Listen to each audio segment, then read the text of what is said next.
And we're live. Hello, everyone. Welcome Hey back. everyone. Hope everybody's doing well on this Thursday. I just want to say thank you to Chris Kelly first and foremost because he was supposed to go live on his channel, and I was supposed to go live Tuesday, but because of a schedule conflict, we had worked out a really nice compromise, and Chris has decided to come on here. It was sort of back and forth. We weren't really sure, but last minute we decided to go through with it. So thank you so much, Chris, for That's doing okay. that. Anytime. And also thank you for coming on. So this is more or less a joint live between me and Chris, and I hope everyone is well. So I guess we should say hello to everybody in the chats. Chris, do you want to do that? You're much better at that than I am. I will do. It's scrolling fast though, so if I miss anyone, apologies in advance. So we've got Tarot Token Zanery, we've got Hi, Toadstool Zane. Tarot, we've got Little Zen Robin. Crone, Jilly. we have got Ishi from Art Artist, Hi, Ishi.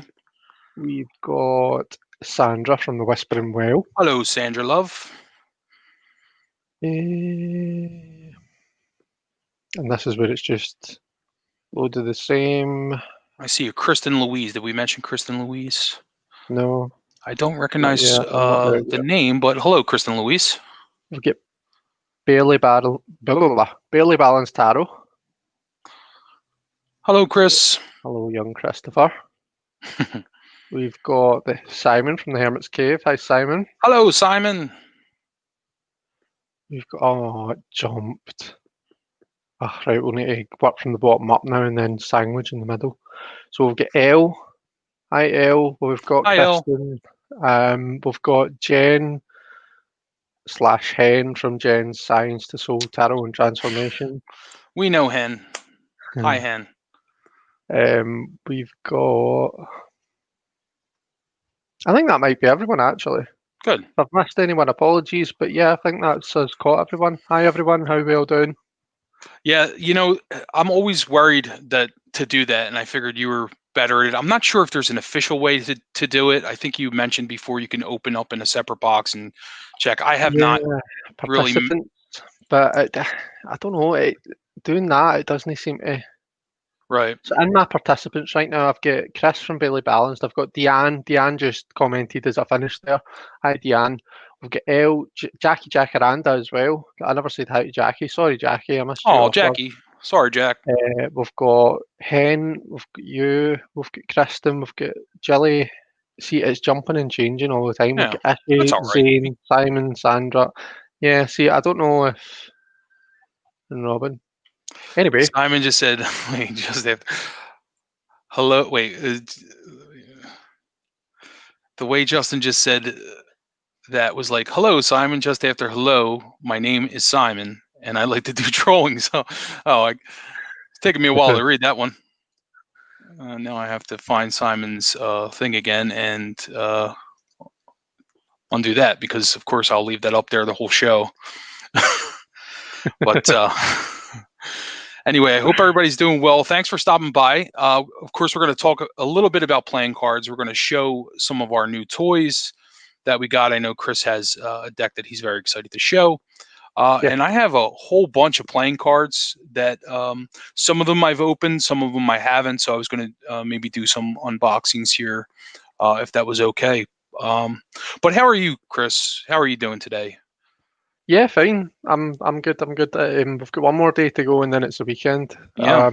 Had my piano lesson from 7 till 8 as usual. That was good. I'm learning the Fairy Tale of New York just now on the piano. Is that a show Pogues? tune or Fairy No, the Tale? Pogues. Oh, by the Oh, come Pogues. on. Oh, yeah, you're a Yeah. rock and roll man. I should have known better than that. I was like, is that a show tune? I actually like show tunes. I just find them hard to play on the piano. I don't know if anyone knows this, but Chris and I both play piano. And it's one of the little synchronicities about our friendship. We were both very into piano, which is really cool. And I don't know many other piano players, which is very lucky to be able to talk piano with Chris. But yeah, show tunes are tricky for me because usually it's like really The Christmas complex. song, mate. What's that? You know the song? Yeah, it's a Christmas song. It's not a show tune.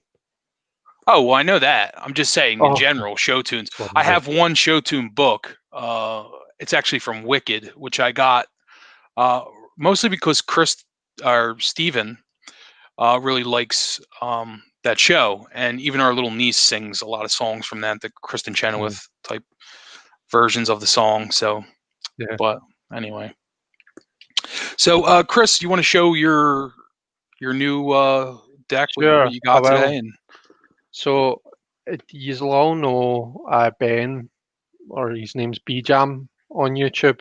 But Ben is one of the nicest people you'll ever come across. One of the nicest people you'll ever speak to. And Ben has sent me a wee gift. Now he told me, he says, "Look out, watch your post." Says this to me yesterday. "Watch your post tomorrow. I'm sending you something on YouTube." Um, and I was really surprised when I saw what it was. He got me Le Tarot de Marseille. So I was surprised, one, because it was just funny, because I've had my eye on this deck ever since. So Justin, I think you told me about it first. I heard it first from you, and then a couple of days after you told me about it, I saw a video on Simon's channel doing a walkthrough of it, I'm sure.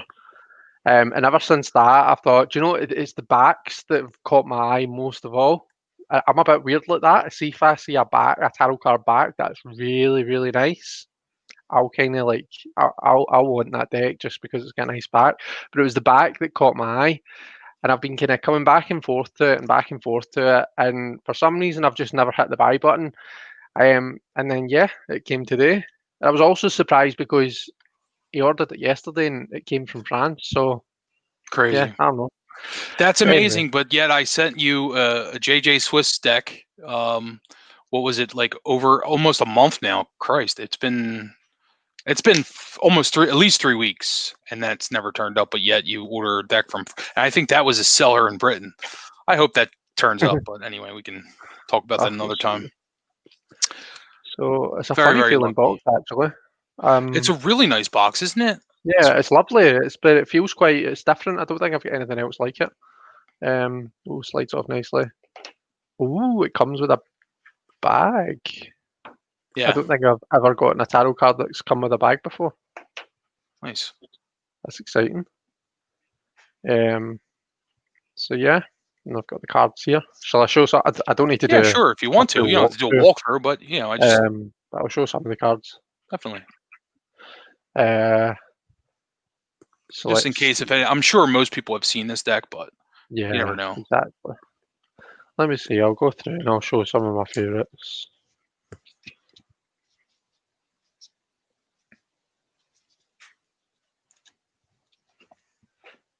Oops. Oh, I love these backs. Yeah, they are really cool. They actually Mm. remind me of the backs from the Corona Tarot. All right. Just from memory, they might not look anything like it. Sometimes that happens, but for some reason, it's kind of saying the Corona Tarot reminds me of that a little bit, just the backs. Yeah. Of course, that's a completely different deck. It's nothing like this deck. That's really cool. Yeah. I like that Hangman. Yeah. Death It's a is quick. Sorry, keep talking. No, I really, really like that deck, and I haven't actually had much time to spend with it yet, like, Right. to read with it, but I really, really like it. And I know everybody seems to like it, Yeah. which is kind of cool. I like that it's not because, like, usually, you know what I'm like. Usually, when I'm showing cards, my lighting is terrible, but this doesn't seem to be kind of bouncing back any light, which is nice. Yeah. Yeah. Um, Is it very matte? I can't remember if it's matte or yeah, not. it's quite matte. It doesn't really have much of reflection on it. Nice. The faces on this. The guy's like, you know what I'm after?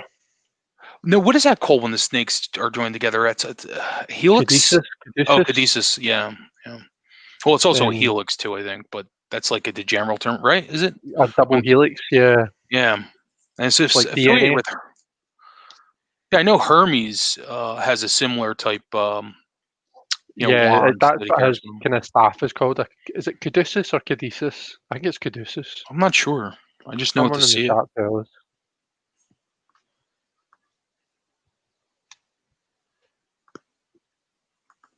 So yeah, let me just find some of the swords cards. He's dead. Yeah, that's really, really obviously. I mean, it's a Waite-Smith deck. It's just sort of cartoons. It seems the pips are very Rider-Waite-Smith, and the majors are Marseille. And somebody was just Yeah, talking about that. yeah, I think that's it it. might have been Jilly from Little Zen Chrome was talking about that. I think she just got that deck as well. Yeah, I think, did she say Sandra? I love that deck. The lovely Sandra gifted it to me for my birthday. Ah, that's Yeah, really nice.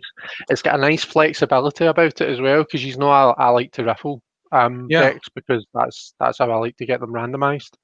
So it'll be a good riffler because it's got nice flexibility on it. nice. So Well, yeah, well I happy with that. I also got a deck with a bag, which is kind of cool. And I saw this, of course, from Simon when he did his top 5 decks of 2020. And there's 2 decks that I really want that he mentioned. One was the Shimmering Veil, which, when I first looked at that, I didn't really feel like it was me. But then when I watched his walkthrough again and I was like really looking at the cards, like it just grew on me. I don't know. It seems like a really deep, well thought out deck. You know what I mean? Like it's visually stunning, but it's also like, you know, some decks you see, like, especially, there's all sorts of tarot decks, and some of them are really beautiful. But as far as reading and symbolism, not that I'm an expert or anything, but it just seems like they're not always deeply symbolic. But that deck seemed like it was really connected to like the tradition, but also and the other deck was the Witch's Wisdom, which I just got, and I got this deck for like well, we were talking about it before we came on, but I think it was like $23, and the majors. So I'm just going to show you, but you mentioned that you don't usually get bags with your decks, and just so happens that my deck also comes with a bag. I'll show you the design on the front, which is like a 4-leaf clover type image, but the bag is really, really high quality. It's like really nice fabric, and I was like, for this price point, I just couldn't believe the quality for the money, because I've paid a lot Yeah, more for decks and gotten way less quality. And the only issue that I might have is, we were just talking about this, is the major structure, because it's different. But I kind of like that it's different. I mean, because it's, it offers something different for me. And if I want to sort of change it up, the problem is how long it will take me to do that. But I probably will eventually, you know what I mean?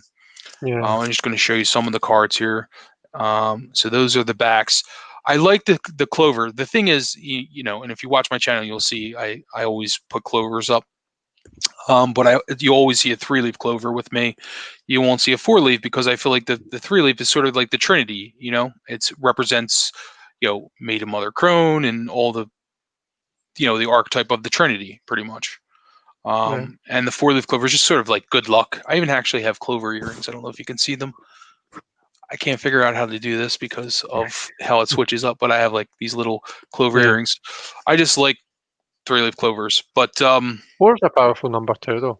It's a yeah, magical number two. it is very much so. Yeah, and it's just the number of stability and all that. Let me just show you. So, but the images are really, really beautiful. The colors are really nice, and the car quality is really nice. So I just wanted to mention that, because it's like a really high quality deck, and it sent me sort of on well, what's the name of this publisher? Because I can't remember it right now. Hay House, and I went on Hay House's website, and they're actually having a sale, free shipping over orders over $25, and then some of the items are actually like marked like 30% off. So I ended up ordering from there. I ordered a Christmas present for Steven, an oracle, because he likes oracles, and then I got the full the something. It's an oracle about the archetype of the Fool, like the journey of the Fool, or something, like, I can't remember the title of it, but I Really? thought it would Well, be. you need to try and remember. If there's an oracle about the fool's journey, then I don't know if it's like tarot or what, but it's all about the Fool. I would imagine it is, and they didn't show many cards. I just sort of read it, but I ordered it was $15, like because it's so and it's free shipping because of course I Right. spent like 40 something dollars. I ordered 3 decks, but I was on there because I was so blown away by this, and then I realized, well, I have a few of their decks already. I have the Moon, the one by Jasmine Boland or Yasmin Boland, something Moon, um, the Moon Oracle of some sort. I forget what it's called. Darn it! But that's a really good one. And she has a book. I also have it's called Moonology. Just popped into my head. And there's a book with it too. There's like a book sold separately. And it's all about aligning your life with the phases of the moon. It's a very interesting kind of concept and a way to kind of organize your life. Get in tune with the lunar cycles, which was interesting to me, and I actually did it for a while, and I wrote about it in my journal. But anyway, that quality was really nice of that deck, and there's a few others that I have, like the Dragon Oracle that they printed. They don't have a whole lot. It's not like U.S. Games where they have a ton of decks, but they had some really nice ones on that website, so you might want to check it out. Can you remember what the website's called again? Well, it's Hay House Publishing, so it's their Oh, website. Hay You House, just right? Okay. Yeah, you just Google it. I believe that's what it's called, right? Hay House. Okay. Yeah, and so some there are actually, Chris. They print. I believe they're the publisher of your favorite deck, the Ugboot Yeah, they deck. are. By the way, the book is really nice too. Like all the material has this really nice linen finish, and the paper quality is nice. It's just all around nice quality deck. So Yeah, that's good. I'm the only thing that makes me hesitate about it is obviously there's the majors, the way the majors are ordered. But maybe like see if I can if it still tells a story, because my fear is it's basically going to be like taking a book and reading it from the last chapter back the way. Do you know what I mean? Basically yes, reading a book backwards, which story wise I need it to make sense and flow story wise. So that's my worry. Do you know what I mean? Because sure, it seems like you're taking the end of the story and working your way back, which how does that, yeah, I like when I read, I like there to be a story behind it. yes. So I don't if there's like some sort of logic to it, if there is some sort of nice flowing story, like going World Judgment or whatever they're called, then cool. Like I'll maybe grab There it, is a but story to it, and something about the instead of the magician, you have the world, which threw me off. And it was like the world card on the magician spot. I put the mm, deck away already, but just briefly tell you. And then there is a story about like you know, grandmother spider and all these like cool figures, and it's about the earth is on fire. And I've read bits and pieces of it, and it's something obviously I'm going to have to really read to get, but it does have a story, and it's a different story than the Fool's Journey. It's like sort of but there are parallels and there are mm, similarities. You know what I mean? right, okay, Uh, in that kind of realm, I started reading this book too, which is a playing card book, and of course, we're going to be doing some playing card readings later. But and I saw Simon do a walkthrough of this a way back, and I remember Jess yeah, telling me about it. Um, and this is really interesting because he calls this like the magician's journey, not the fool's journey. It's because like something like that. But the idea in this is there's a graph in here. Okay, so yeah, it's all about the story. So the ace, it corresponds to the archetype of the hunter, and then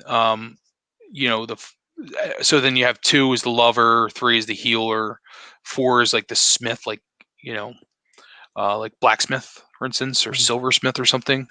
And then you have clubs are like promise, diamonds are gambit, spades are folly, and hearts are triumph. It's a very different kind of system, but it's all mm, about it's all based on story, and there are stories attached to the there's the graph there. I don't know if you guys can see that, but it has all the correspondences. So yeah, so you would the ace would be the hunter, like ace of clubs, for instance, would be the hunter's promise. And then there's a whole kind of story about that. I've only read a little bit of this. I started last night, and it wasn't exactly what I anticipate it. Like, it's not a traditional kind of playing card, how to read playing card book. It's all about story and interesting, a very interesting concept. So I'm gonna have to read this, but I wanted to mention that, and I know some people do have that. But and as far as my playing cards, do you have any other decks that you wanted to show, Chris? Or Not any other decks, no. I did get a book anything else? Oh yeah, let's see your yesterday, book. another very kind gift from a very good friend. I Very got nice. so Mary Greer, 21 Ways to Read a Tarot Card, and I've had like I basically do nothing through the week, guys, right? So see through the week, I work, I sleep, and if I manage to get something done in between working and sleeping, then it's a bonus. But the weekend is when I get time to do stuff. So I've had a thumb through this and had a look, and it seems to have like all these interesting exercises and stuff that you do, which is right up my street. I love a good exercise book. Yes. So I'm really looking forward to trying this out. Yeah, it's gonna be fun to sort of read, and we can talk about it too. Yeah, Once in a while. yeah, Very, very interesting. And Simon said he has a neat little dice divination book as well. The author, let me just tell you the author. I do that. I skip stuff all the time. Stephen Ball is the author's name of this, by the way. And so, yeah, it's interesting, and I think you would like it. Liking story, you know what I mean, being into mythology. yeah, There is something on Netflix that I watched yesterday, and I like almost burst with joy. It's called Myths and Monsters.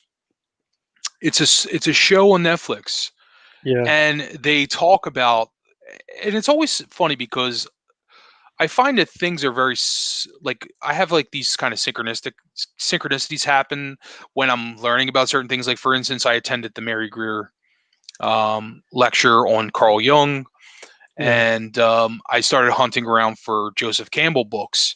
Joseph Campbell has a tarot book. It's called Tarot Revelations, I believe, which is out of print. It's very rare, and I've been searching for that. But anyway, you see like all these cool things. Kind of, I just noticed things, and I just happened to put that on.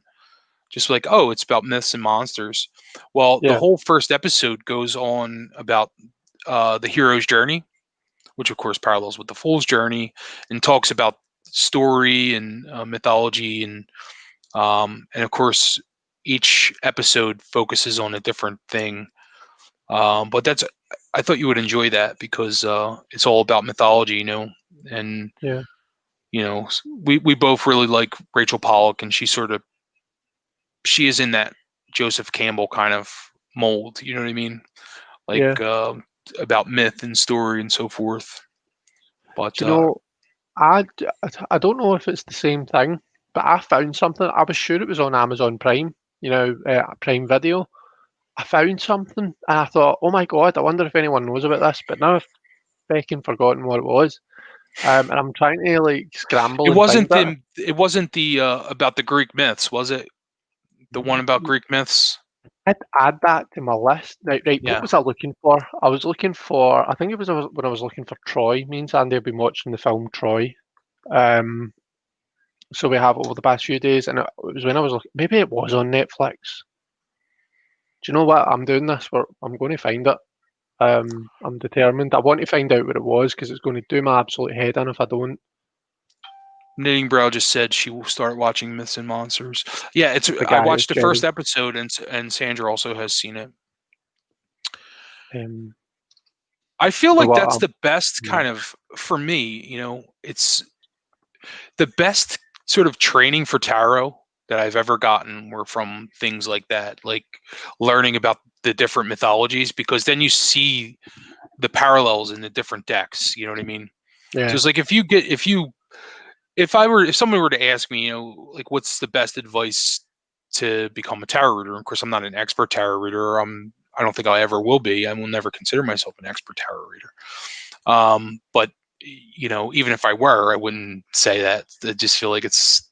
But I think, as if if somebody were to ask me, like, what can you do to be a really good tarot reader, I think I would say, like, explore mythology, and learn about different mythology and stories, or story in general, because story is such an important factor of being human, Yeah. and I think it's like the way that we kind of look at humanity is through story. And I just think and even Rachel has said that to me herself. Rachel Pollack has said that, about story and mythology. I think a lot of people miss that when they get into tarot. They think, they want to learn correspondences and, which suit corresponds with the four seasons, and, what numbers mean and so forth. But it's interesting, the more familiar I become with tarot, the more I understand this. It's more about story and learning, different mythologies and things, and Do you relating. think though? Do you think that that's perhaps personal to you because you like that kind of thing? Do you know what I Oh, mean? sure, So, definitely. like for example, right? If someone reads tarot, but in their day job they're a particle physicist, then stories and stuff, they might not so much see that. Whereas, I've got it here, the quantum tarot, like, Yeah, see, likening it, liking each kind of card, liking each phrase to some sort of kind of reaction or particle or like kind of something in physics, true. that might work for them. I Yeah, think the tarot, I mean, it's supposed to reflect life for everyone, everywhere, true. so it can be anything. Do you know what I mean? But I Yeah, mean, I'm on the same page as you. I yes. do. I see. I'm a storyteller. Yeah, I love like, the story obviously I can aspect only of it. talk from my own perspective, and Yeah. yeah, that's a broad general statement, but I think it's something that most people will relate to, because it's like Sandra was talking about the other day, how her dad gifted her fairy tale books when she was a little girl, and she really read those stories Yeah. a lot, and she has like a connection to them stories, and she's like was talking about the books and everything. But from when we're young, we learn about story, and I can remember my mother telling me about the old lady in the shoe, and just all of those stories. And I think that that's just a way to kind of teach people things. You know what I mean?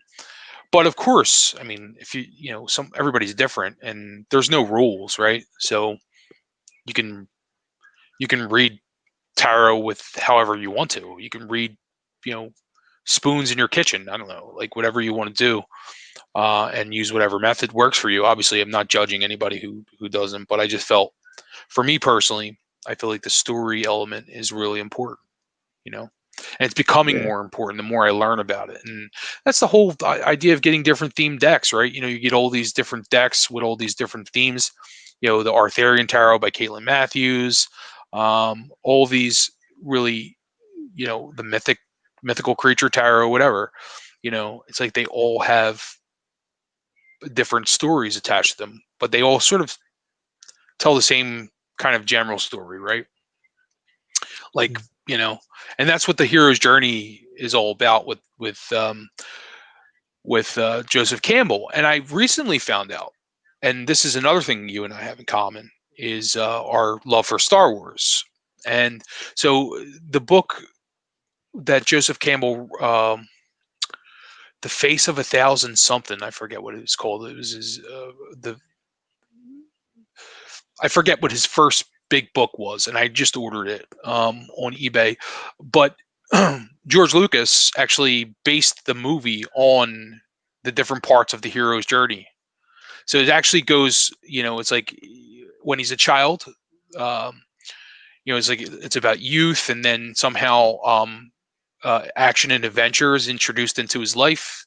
It's like when he meets Ben Kenobi, and he goes off on this journey, and he confronts his shadow, and all these like cool parts of the story, Yeah. faces death, risks death. And then, of course, that's the story of tarot in a nutshell. Basically, is the hero's journey. They call it the fool's journey. It's like a few differences, but generally, it's very similar. Yeah. Definitely. Blue Crescent is saying, yep, story and myth is all part the original way that we know, recall, learn archetypes. I find that it really enriches my tarot practice. Yeah. Yeah, definitely. I'm the same. I love it. The more stories I read, the more. Oh yeah. I mean, how awesome was the Rachel Pollock Morbid Anatomy kind of lecture thing? Oh, that's Just great. like it was the story of Persephone, and it's like Persephone. I can never seem to say it right. And it's like likening. You're looking at each major arcanum and basically saying what part of Persephone's story that it relates to and stuff. Oh, it was just so interesting. And I think That's you a could do that with a lot of different things, couldn't you? yes. That's a whole. So the mysteries has always intrigued me, and that's one of the things I really loved about Rachel's books, and especially her deck. In her deck, she's talked about Persephone a lot and the Eleusinian mysteries, and of Mhm. course, there's this like I don't know mythology, or I don't want to say mythology, but there's like this whole thing around the Eleusinian mysteries about what they actually what took place there. Some people are arguing that it was drugs and hallucinogenics and things, but the general story is that to pay homage to Demeter and the Persephone, the story of Persephone getting kidnapped by Hades and taken to the underworld. They honor that, and I think for them it's in the autumn because there are seasons. I believe the summer was like because it's so dry in Greece. I think like autumn was actually like our spring. It was like Mm. backwards, you know what I mean? Because the rain came and so forth. Um, but yeah, it's a whole thing with the Eleusinian mysteries. It's like nobody really knows what happened there, but it happened for thousands of years, and it's just really, really interesting. And Yeah. to go through that in the majors was brilliant. You know, but yeah. Anyway, sorry. You know me. I I'm mean, going. I had to shut myself up because I can talk about that for 2 hours. I'm like, all right. Well, I don't have to get into the whole thing about the Eleusinian mysteries, but probably my bad then for bringing it up yeah, here. don't ever bring that up again, Chris. Jesus. They like put a muzzle on me. um, aye. So yeah, story. It's good. Yeah, there was something else I wanted to bring up too, but I forgot. I don't know. A lot has happened in the last week. How about that story, the news story about the alien? Did you see that? Like so the former head of the Israeli space programs. This guy was the head of the Israeli space program for like 30 years, and he ended his tenure in the year 2000. He said something about there's there are aliens and there's a galactic federation, and it was like I don't know, it's like kind of like I don't know, Buzz Aldrin or somebody like coming out and saying, "Oh yeah, well we're in contact with aliens, but they don't want us to know yet because humanity's not ready," or something like that. It's an interesting story, but I I did you not don't hear about it? doubt. No, I didn't hear about it. Listen, I don't doubt for a single second that there's life on planets other than Earth. Think about how big the universe is. Do you know what I mean? It would be, but bonkers. Like it would be absolutely irrational to think that Earth is the only planet that has some form of life on it. So Yeah. yeah, I absolutely believe there are aliens out there, or aliens out there somewhere. Do you know what I mean? Whether they're making contact with Earth, that it's another one of those things. It's down to different people's beliefs, and I'm not going to diss that. Oh yeah. But I don't know if I would be listening to you know what someone says on that kind of thing. I know. I'm waiting for it to come out that he has like dementia or something, and then he's like went off his medication or something.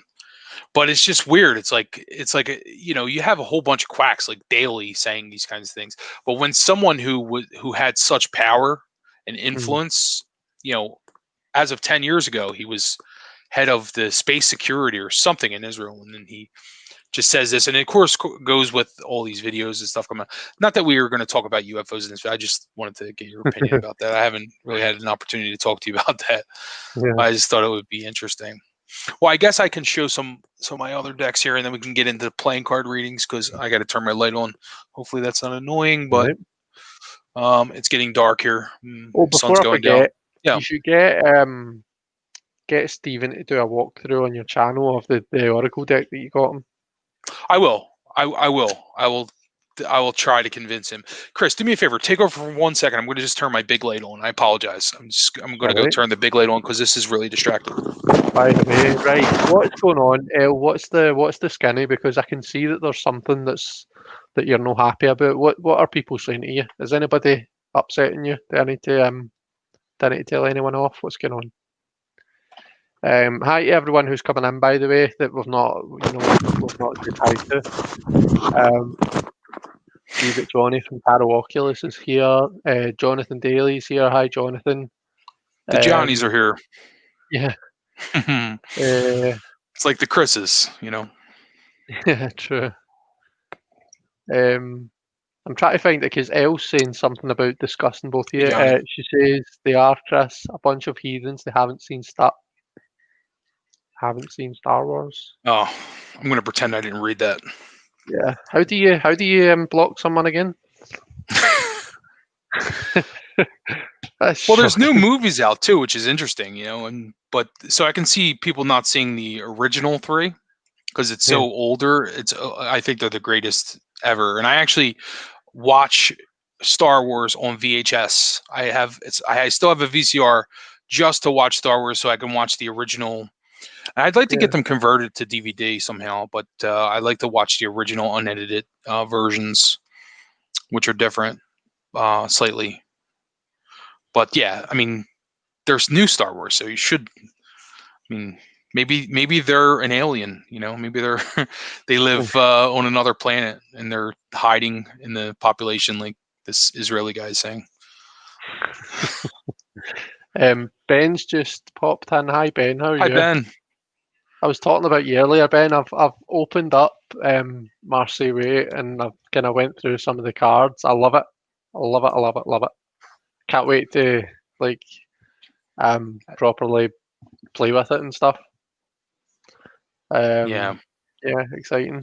Simon just said they'll probably go on forever. I thought he was talking about us, me and you, but he's talking about Star Wars.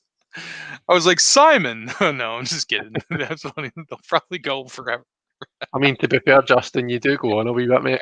Oh, well, sorry about that. You should have never let me on social media, that's for sure. What else did I want to show you guys? I have a whole bunch of stuff to show you. Apparently, you've got like I know I have the same height as you. It shows. Wait. Okay, Simon will like this one. So wait. So the playing cards. I found this. I was like looking through my playing card collection. I was like, looking for a deck to show, and this is Trivia Challenge 1987 playing cards. So each card has like a trivia question, and then like characters from the 80s. Oh man! Read some of them out. I'm going to read some of them out, and we're going to have the. Okay, so let me find some good ones here. All right, so which team? Okay, nobody likes sports here, so I'm going to skip that one. This Emmy, I was asked the baseball question. This Emmy-winning ensemble drama about a police station ended an 8-year TV run. Daniel J. Travanti and Veronica Hamill star in this show. And here's the picture of it. I don't know if you can see that. It's kind of blurry. I got to get the answer key out. I have the answer key right here. Hold on. Let's see what that is. I have no idea. Does anybody? Oh, Hill Street Blues. Aquarius Al. Got it. Hill Street Blues. Let's see if that was right. Done, baby. I'm sure. And what was it? The 10 of clubs? Yeah.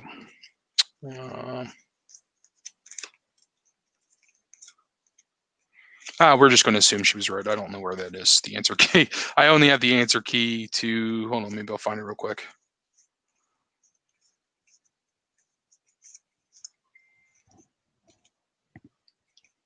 Oh, it's the same one. Yeah. Hill Street Blues is correct. Yeah, it's double-sided. That's why I didn't see it. WrestleMania 3 features this bleach blonde, balding wrestler with a distinctive mustache The Hulk most popular Hogan. wrestler of the 80s, obviously. That's an easy one. The Hulkamaniac. Yeah, it's just really cool. All right, I'll read one more and then. Okay. Which popular gypsies, tramps, and thieves singer starred in Yeah. Moonstruck? Okay. Otherwise, I was going to take all your gay cards away. And if you don't know this one, Do you know what? I really want to learn to play that on the piano, Gypsies, John, Tramps and Thieves. I It's a think great song. Johnny from Oh, Terracos, really? he's a big Cher fan, I believe. I Yeah. know he's a Madonna fan, but sorry, what were you saying, Chris? No, I was just saying, Gypsies, Tramps and Thieves is an amazing song. I really want to learn to play it on the piano. Um, it sounds like it'd be really fun to play. Yeah. But no, Sandy actually, I like Cher, but Sandy really likes Cher. Sandy's got like weird, like kind of really diverse taste in music. Like he likes like really kind of heavy metal stuff, but Yeah. then he also likes like Meatloaf and Cher and um like Erasure and like kind of other stuff like that. He's got quite a broad taste in music. Oh no, Johnny's a Madonna fan. Sorry, Johnny. I didn't mean to misrepresent your interest in Oh dear. female singers. Yeah, Madonna. He's He was going a to be Madonna throwing fan. his That's phones right. at I you. always get Madonna. I know. No, I'm not a big Madonna fan. I don't want to go down this whole rabbit hole. I think she's a little bit. She's a talent, though. She is a very talented person. You know what I Yeah, mean? Madonna. I just didn't like how she treated Lady Gaga in the beginning, and she got in this big fight with Elton John. And of course, I supported Elton John because he's like, my hero. So I was like, she definitely is a B. But then they worked it out and they're like totally friends. But it was a big story at the time. Like Elton John and Madonna had this big feud. So be I am very keeping my careful. mouth shut. Simon saying, be My careful, poker Justin. face. I've got my poker face. I've got my poker cards. I've got everything. I'm not saying a word. Let's move on because I Still don't gay as want to hell. risk. Johnny said, still gay as hell. That's funny. Yeah. Well, I've seen some really good share. Like if you go to a drag show, like some of the shares and even Madonna's, but some of the shares I've seen were phenomenal and just Yeah, funny and entertaining. yeah. But I love a good drag show. That's a shame because we can't like do any of that stuff now because of COVID. But one of these days I'll be able to go see a drag show. I always enjoyed them. Yeah, yeah, same. I remember I've been to see them. There's a gay bar called, gosh, what one was it? Where was I when I saw it? Del Monica's in Glasgow. I think it was Oh, Del's that I saw it at. And there was kind of really good drag acts there. It was good. we went to this place one time. I have to tell the G-rated version of the story. In Washington Oh, come D.C. on!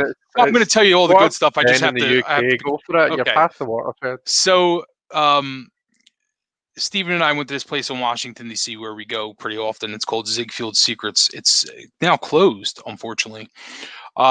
We went to this bar and we were going to see. They had drag shows. So we're sitting there and having a drink. They also had like male dancers and stuff. And it was just like a fun bar. But I was surprised at the number of straight couples in the bar. Lots and lots of straight couples everywhere. And, you'll have that in Philly. There's a place called Bob and Barbers in Philly where they have these drag shows and a lot of like, it's not a gay bar, everybody goes to. So I can see that. But I just remember there were more straight couples than there were, gays. But anyway, at one point, I'm at the bar and I said to Steve, I'm going to go get some money from the ATM machine. This is how long ago that was.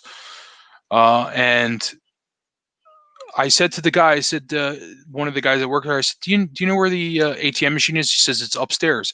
I said, oh, there's an upstairs? He says, you've never been upstairs?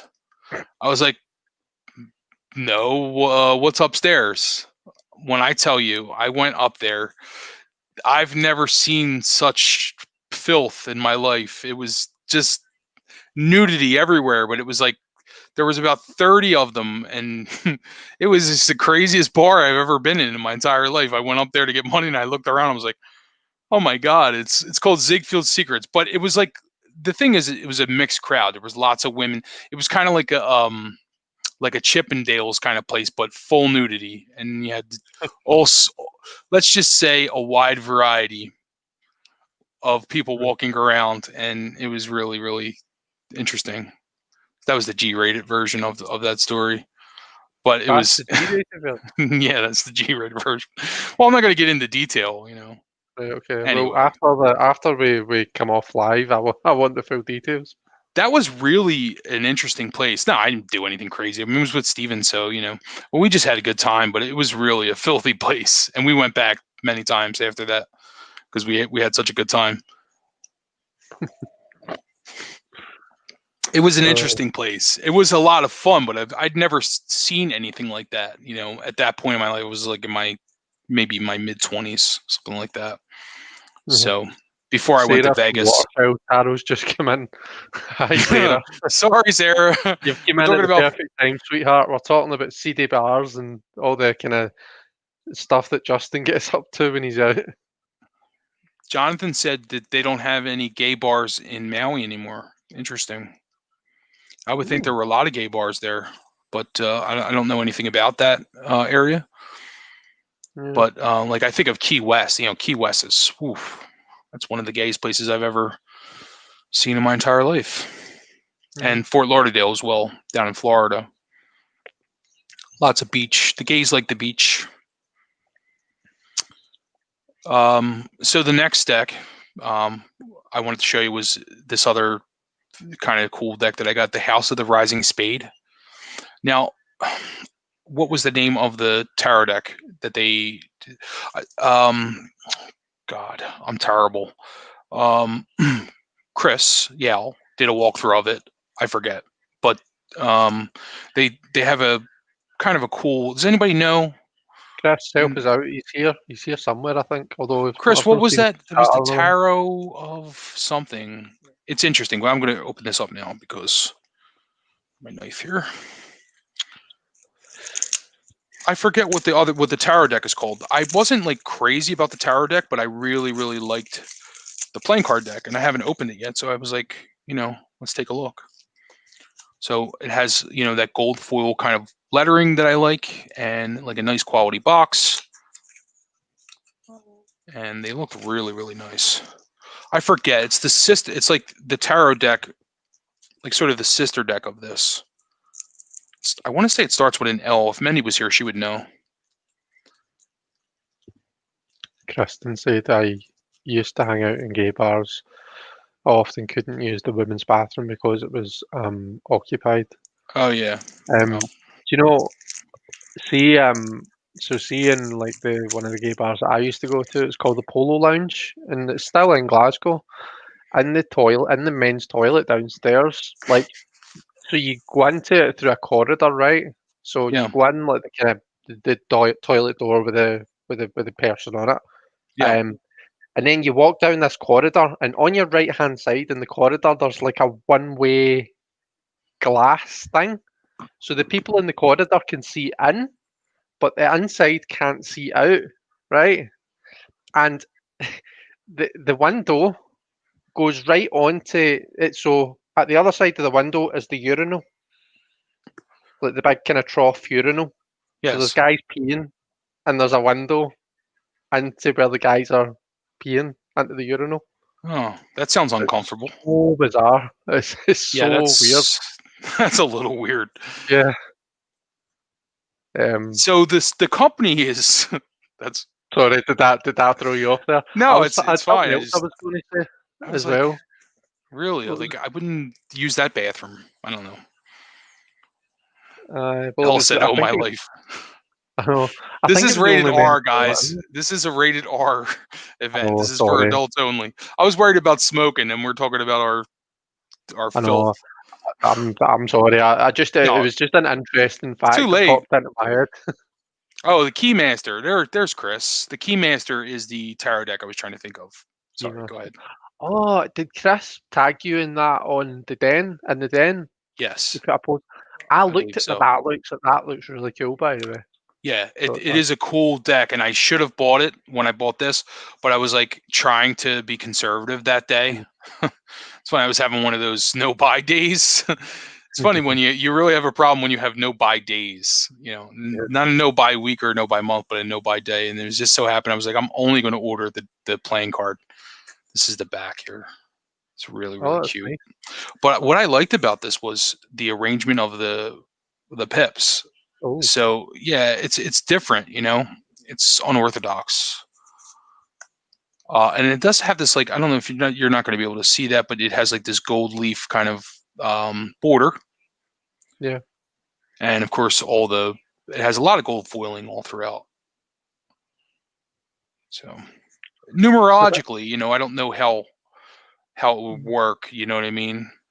I guess so. Let's see. Well, we have 5, right? And so we have the stable kind of structure of 4, and then you have like the added kind of thing, like the block in the road, maybe.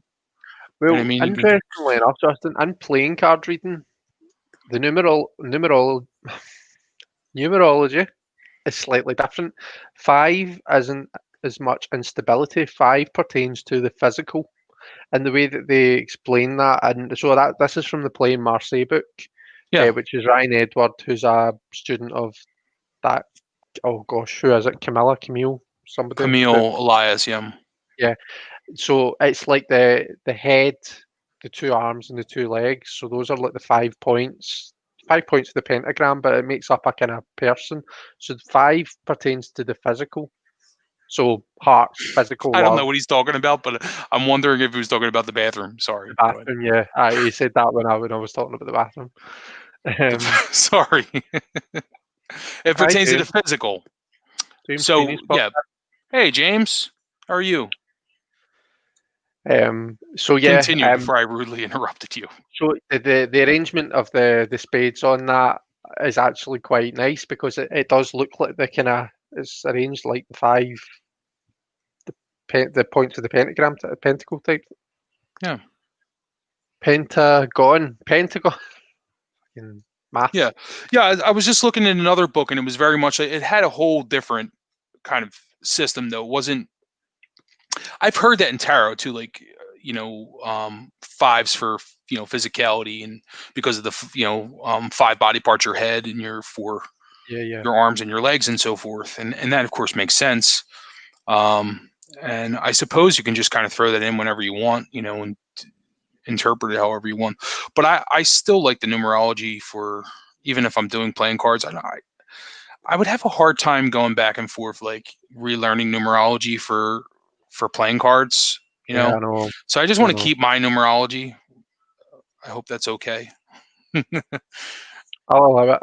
There's the 6. Let me show you some other ones. So let's look at the core card. Oh yeah, the core cards are really, really nice. Oh, very nice. Yeah, it's different, And of course, Yeah, there's some sacred geometry in there. You have that circle with the line. I don't know if you can see that. They yeah, just you seem can to. just make it out. Yeah, it's a very cool looking deck. So I decided to get this, but I do want the Keymaster. I should have ordered them together, but for whatever reason, um, What's this deck called again? Simon's asking. it's called House of the Rising Spade. I don't. Can you see that? It's very shiny. Rising. So it has a key on there. You can kind of see it from the side. This is Yeah, a key, and this is library, and there's a heart, and I'm not sure exactly what that is. Looks almost like a music note, but it's not. It's interesting. Well, yeah. So that's one here. Let me show you the hearts. The court cards here. nice. The Queen of Hearts. Lots of geometry in there. Yeah. And this is the King, I guess. Or is it no? That's the Knight. Oh, is there a knight Wait, in this is that the deck? Knight? Hold on. Is that not a Knight? Hold on. What is that? Okay. Yeah, I don't know. It's so you have that figure, which is definitely not a king. I think that was actually the king, so that must be the knight or the jack. It only has 3 core cards. It doesn't have 4. I just don't know what they're called. The one with the sword is probably your king, mate. Yeah, he has a crown too, if you can see the crown on top. Yeah. Oh yeah. Yeah. And then this guy's like an archer. And the page or the jack is the archer. Yeah. Oh, wait, let me show you some clubs. They're really cool looking. They're smaller and just different, you know. Yeah.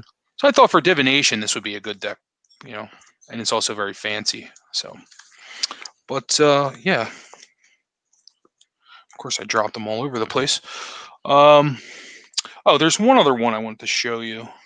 Well, I have a few, but I think probably going to have to not be able to show everything. But the Green Man playing cards. This is a really, really beautiful deck.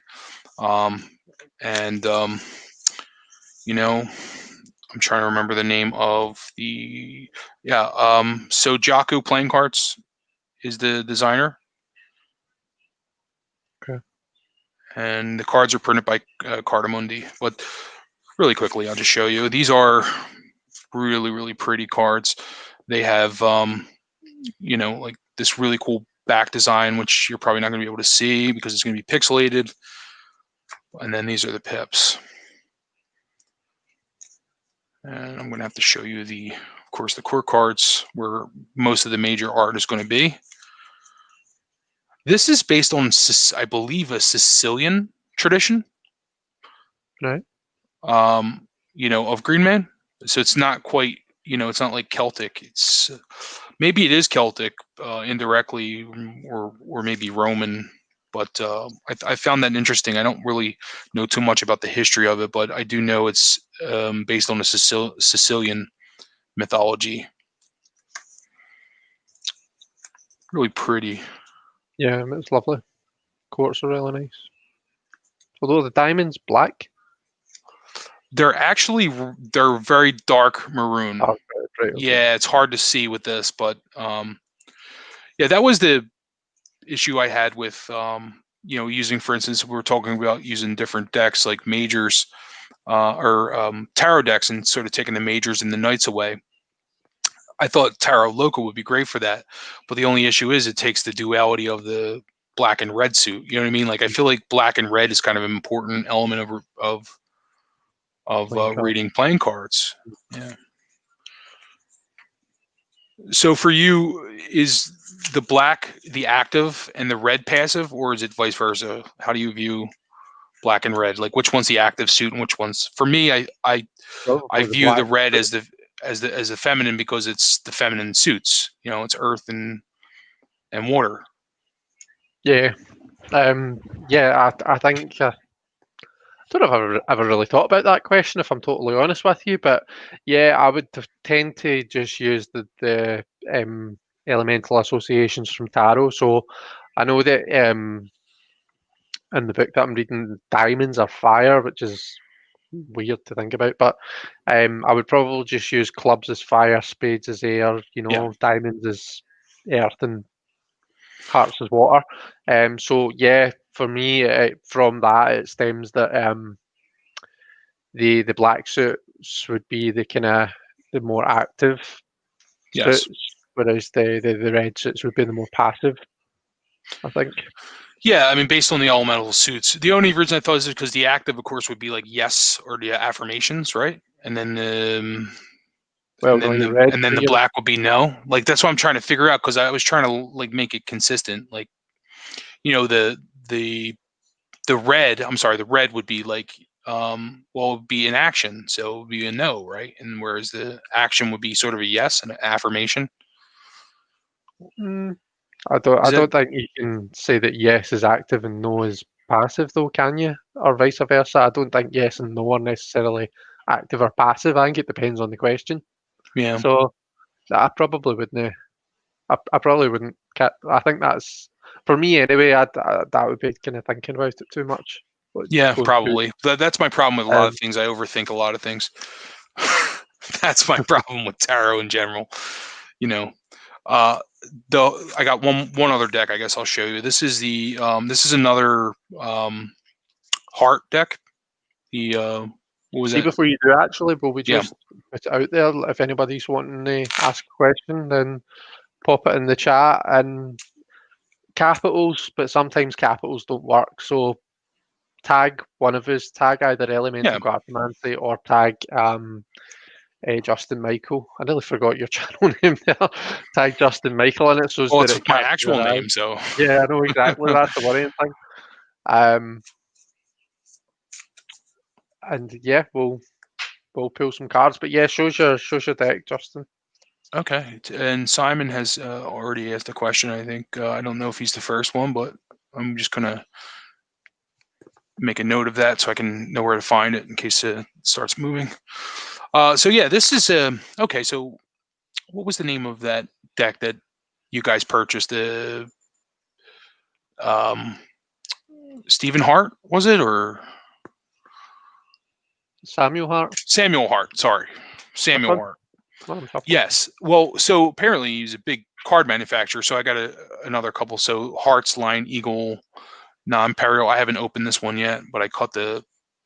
So I got two more of those decks. One is very papery, comes in like cardboard kind of box, and it's like aged, and it actually looks like a car mechanic, like an automobile mechanic, was like Nice. handling these after he did an oil change. Like they are made to look like they're filthy. Okay. I don't know how I feel about them, like the artwork. I mean, I'll probably use them, but they're not like extravagant. They're very simple. It's very kind of Marseille colours, isn't it? Yeah, the colors are cool.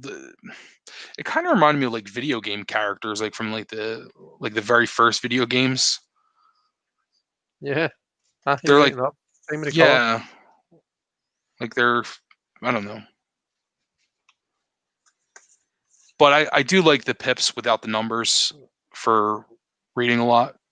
I went on this whole big kick. These are the backs. These are paper. These are like cardboard. They're not laminated at all. And when I was reading the reviews, some people liked that about it. Some people didn't. There's a couple more. So yeah, maybe I'll use this one to read with since it's out. And Nice. I'll just show you this one since I have it here. This is the other Stephen Hart deck, and there's the box which I showed you already, the Lion Eagle. And these are the backs. Very pretty backs on these ones. And these are laminated. And these are the pips. So the number's on there, but it's smaller. It's like a smaller number up top. It's nice. Yeah. Oh, let me show you a couple. Oh, well, the core cards I want to show you. These ones are very different, They're like, Yeah.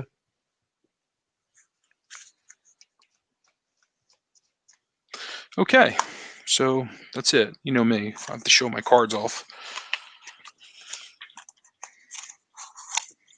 So It's really which gutted at smaller numbers. yeah. Well, the good thing is you can still count the pip images, and of course the ones without the numbers will work for Julie as well, hopefully. Like this one, it doesn't have any numbers on it at all. Yeah. How do you feel about pointy edges on cards, Justin? Do you keep them pointy or?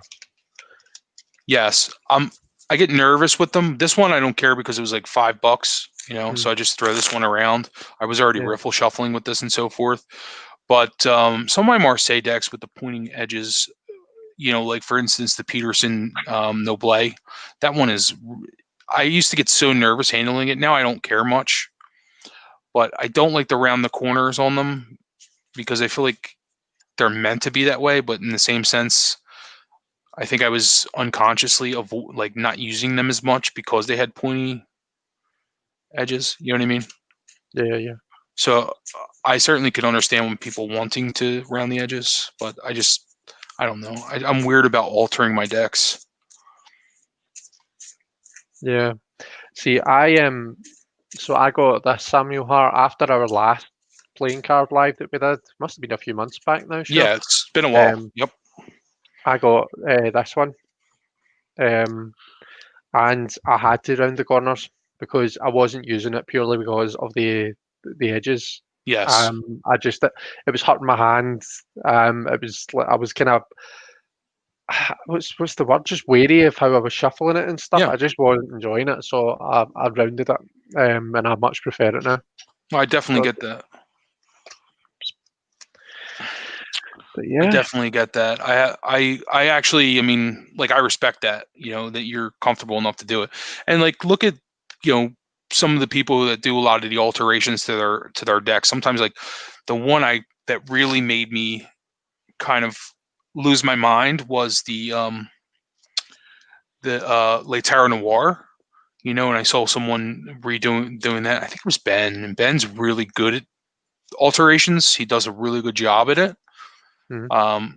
And I'm probably shit at it, so I'm like, that's probably why I'm like apprehensive of doing it. But then I was like, people are buying these decks to read with, you know what I mean, and to use. Yeah, that's So, it. and that's really the important part. So it was like, it's not about like keeping them pretty. It's about making them practical. So I totally understand that. I think Yeah, it took me a while to get that, but I mean, I yeah, get it. you make it your own, don't you? I think we've got. I can see two questions, so I can. Um, we've got a question from Simon and a question from Aquarius Owl. Sorry. Ah, there it is. So if I'm missing any, then let us know. But So oh, Simon's the first, right? yeah, I think so. So what do I'm slinging cards everywhere, as per usual. Okay, so It's controlling me. So I'm using the plain Marseille for this reading. okay. With no majors, right? Or majors? Just curious. And it's No, okay either way. just the playing cards, just the 52 playing cards. I had already taken the majors out.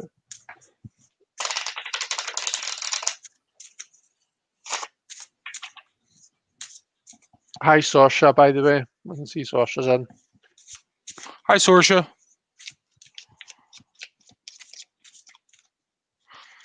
Hey.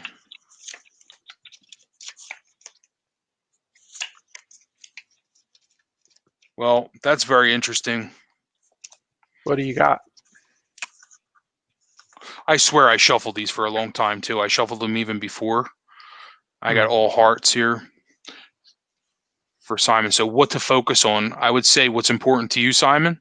I would say, focus on, your passion, your what you love, I guess, your love for whatever it is.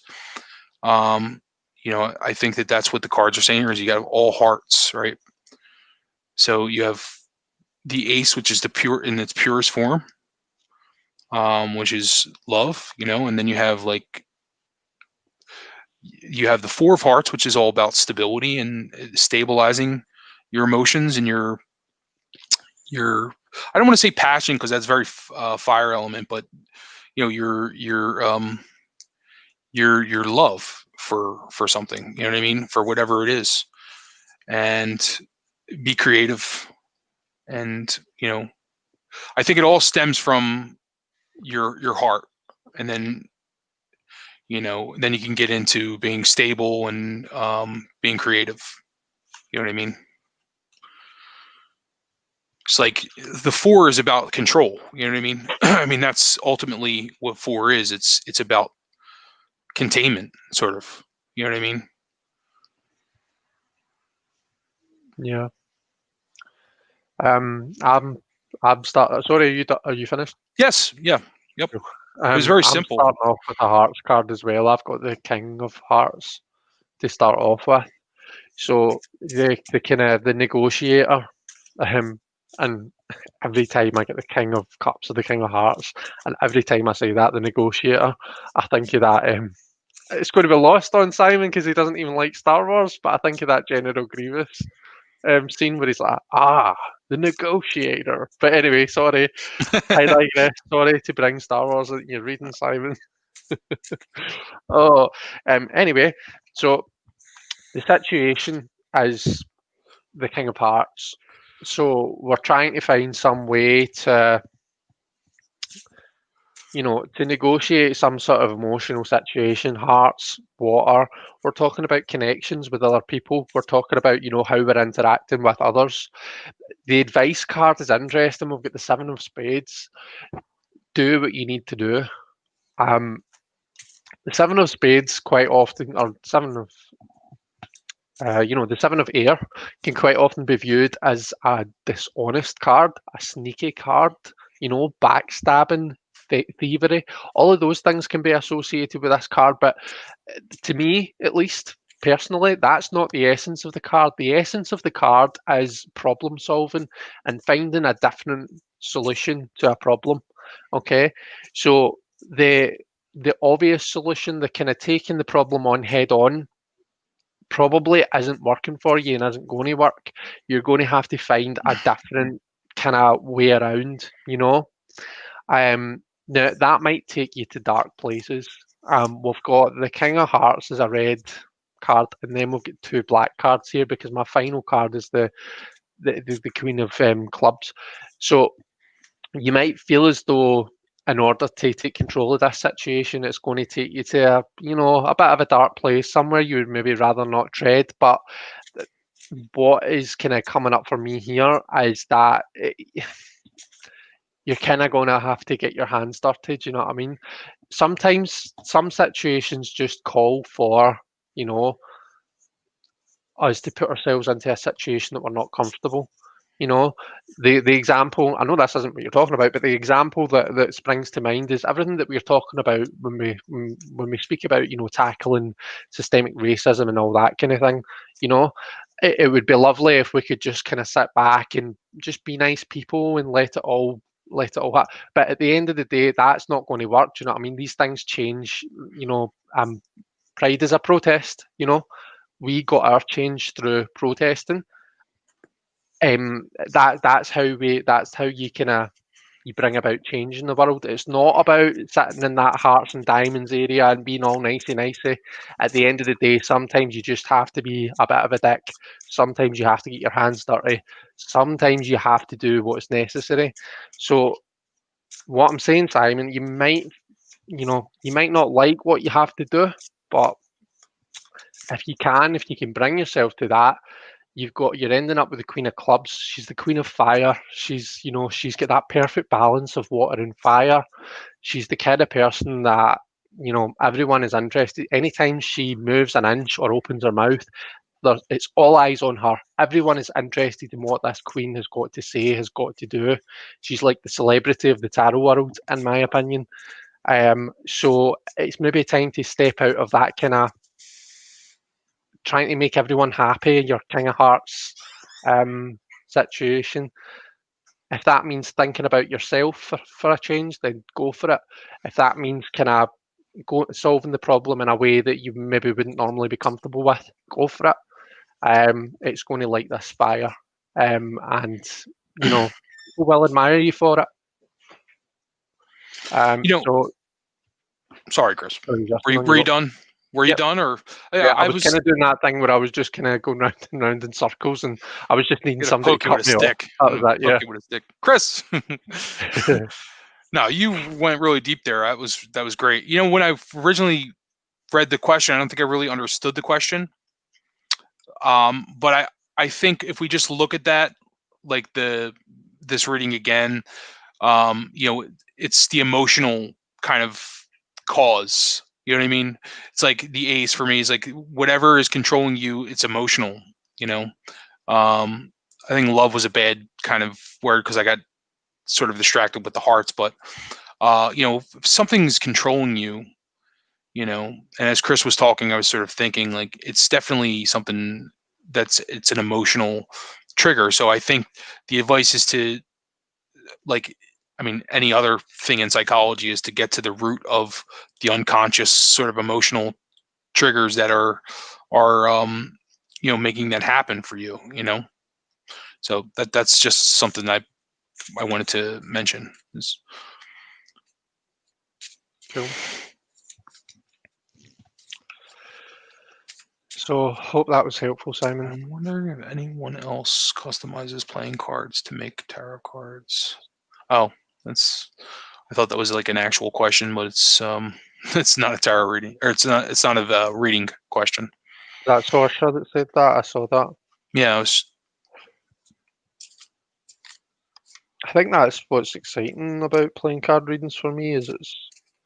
Oh, for goodness sake, I'm getting decks mixed up here. I'm putting my plain Marseille back into my Samuel Hart. I do that all the time. The best is when you go to open a deck up and you find like a card that doesn't, like from another deck that doesn't belong in there. And you're like, oh shit. And then you have to go and count the cards. Yeah. You're like, do I have them all?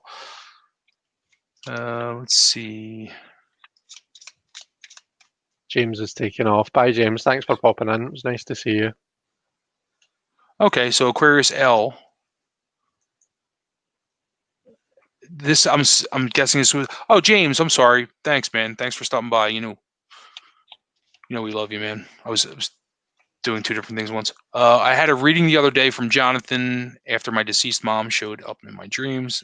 A few days later, my deceased brother showed up in my dreams. Does he have a message for me also? Justin, do me a favor. See if Yes. you can change our windows to like the more. Yes. Like see down the bottom. Do you know what I'm talking about? It's just when the. Yeah, that's maybe a wee bit better. It does look better. Yeah, you're right. Definitely. Can you see your handsome face there? Oh, thank you. Right. So, message from your brother. These are kind of the types of readings I'm not very good at, but I will definitely try. Let's see.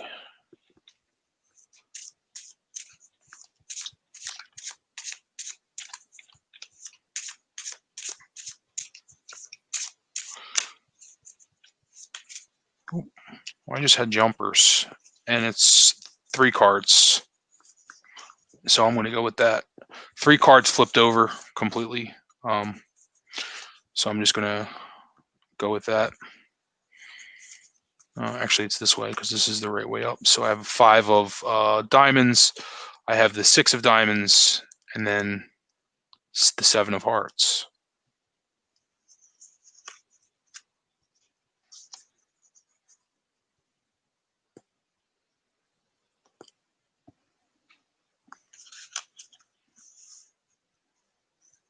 Cool.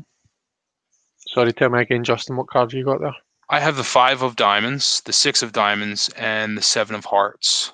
So it's like a progression. Something that's going from like, you have 5, 6, 7, all in red. We have the 5, which are about, financial problems, challenges, some sort of either that or health problems. Could be health problems. Something, dealing with the element of earth. And 5, see, it's hard for me to kind of do this kind of reading because I don't have a lot of information. I mean, like, I'd like to know how he, I'd like to know details. You know what I mean? Because I'm not like a medium. Or a psychic, so I don't get but just going intuitively off the cards here, I'll just read what I have. So I have like 5, which is like, it's a number of sort of challenge and, and then you have the element of earth, which is very physical. So a physical challenge of some sort. Could be a health problem, could be a health concern. Maybe he's telling you to go to the doctors, get a checkup, do something like that. You know what I mean? Because often when we get messages from deceased loved ones, they're trying to tell you about something important. Just, from a very common sense standpoint, like, why would your mother and brother want to contact you if they were to contact you from like the spirit world? Well, would be something very important, I would think. And I've had similar experiences with synchronicities and things in life. So I would definitely see a doctor. You know what I mean? And then yeah, the Six of Earth, which is about overcoming challenges. So maybe it's something you'll get through. But I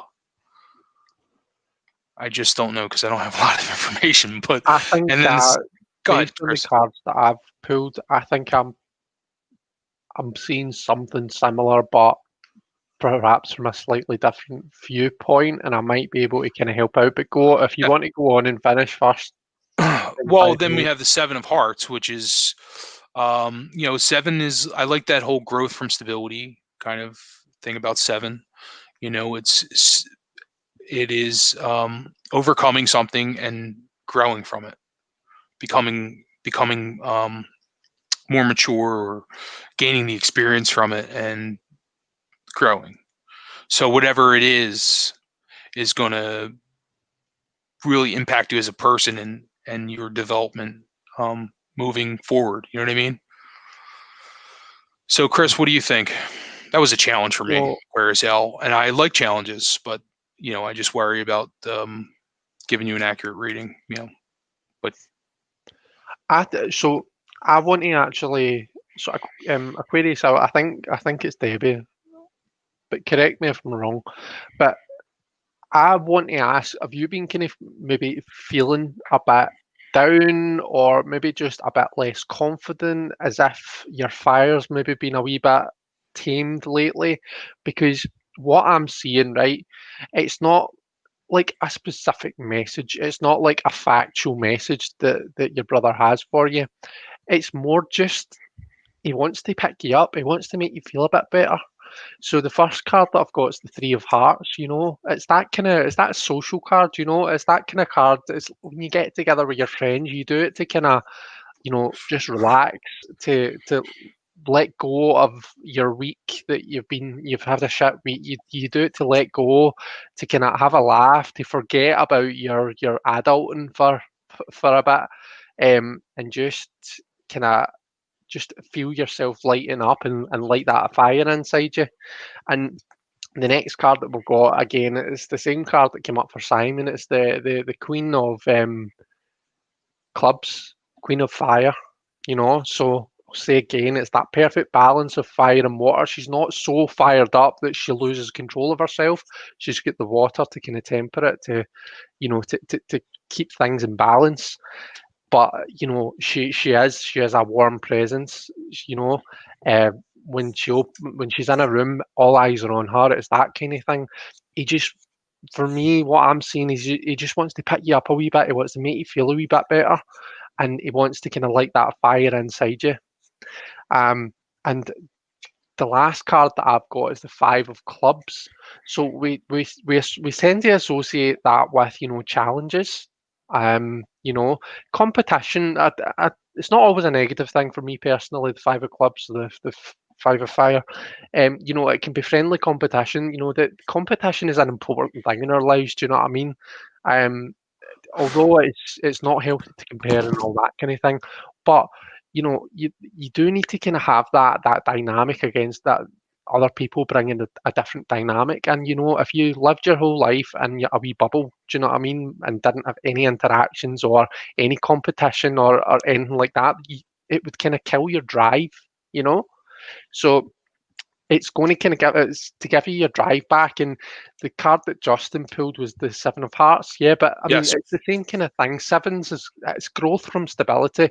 The journey of the seven is like, so you start off in this stable place, and all of a sudden, some big bad person's coming along and telling you, right, we're growing, we're moving on from that. You can't just stay in your nice, happy four place. We're going to force this growth on you. And that's how it feels at first. At first, it feels like somebody's forcing it on you, and you're like, this is just a complete barrier to me. You're taking me out of my comfort zone. I don't like this at all. But the journey of the seven is learning to see that growth as an opportunity. It's about learning to see that as a, the me and Mendy spoke about this to me, and it stuck with me.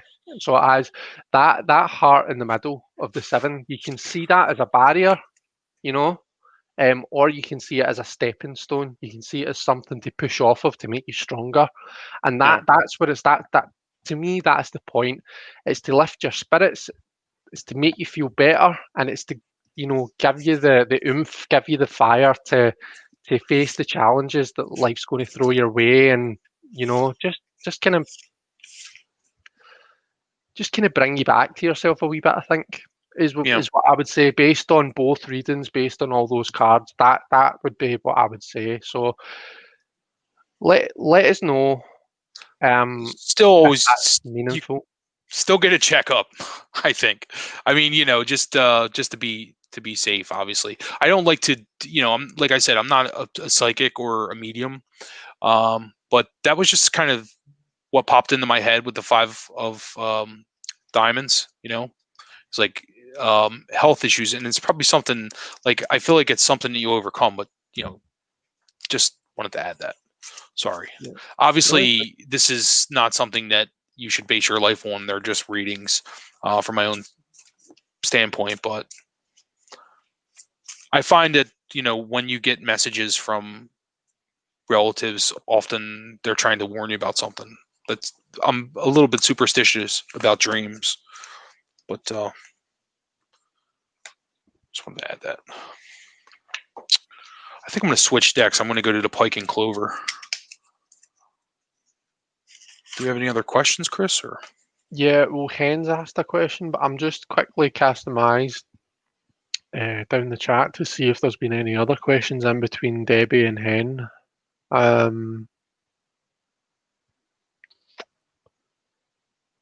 don't think there are. I think we're on to Hen now. If anyone has asked a question in the meantime, then just let me know. Give us or let us know. Give us I a don't shout. see Hen's question though. I'm trying to. It's quite a long question. It's got that Okay, at hold the on. end of it. Okay, so So I'm it back says, to where James Feeney was. So that's way long time ago. mm, There have been health issues, and they have recently been getting me down more than ever. Interesting. Yeah, I don't know why that popped into my head. It just was. I don't know. I think just like generally, I feel like when you get messages from people, oh, here's a question. Usually it's something important. I find like if my dad appears to me in my dream, like a lot of times I'll dream the same. Like I'll dream about my dad like for a week, and then something major will happen. Like mm, and obviously not everybody's going to agree about those little kind of beliefs, but I'm very superstitious about dreams.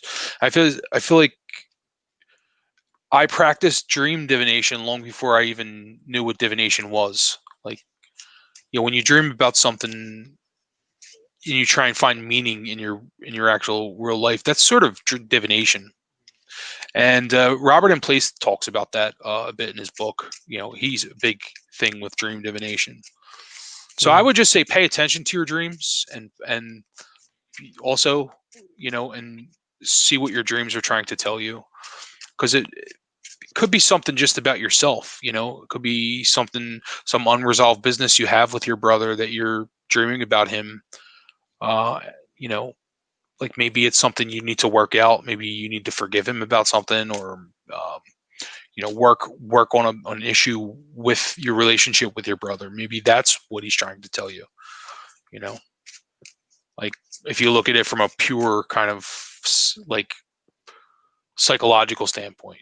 Not that I'm an expert on psychology, but just seems like it's your unconscious mind communicating with you. yeah. Gerald, your question isn't showing up on the list. So if you've typed it in capitals, then type it in small letters for us and just tag at Justin Michael. If you've done that and it's still not showing, it might be one of the words that's in it. YouTube might not like it. So try phrasing it slightly differently. Words that could potentially, taken out of context, could be offensive. I've noticed that I try not to use words like cutting, Just there's certain words that YouTube it won't send your comment through. So try and rephrase it. And once it gets through to us, we'll certainly read it for you. But yeah, sorry. So we've got hen first. So there's been a slight spanner thrown into the works. I'm not sure how it's going to pan. I'm sorry to hear that, Hen. That's a shame because I heard you talking about this the other night, and I know you're looking forward to it. So let's have a wee look.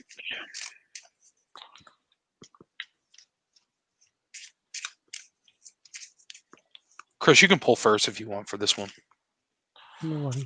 Since I've been going first the whole time. Kind of switch it up.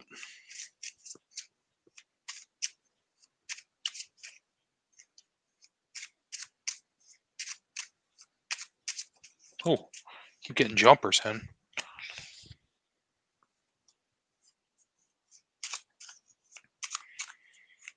I'm going to keep in mind what that card is, but I'm not going to factor it in. This is something that shouldn't be in there.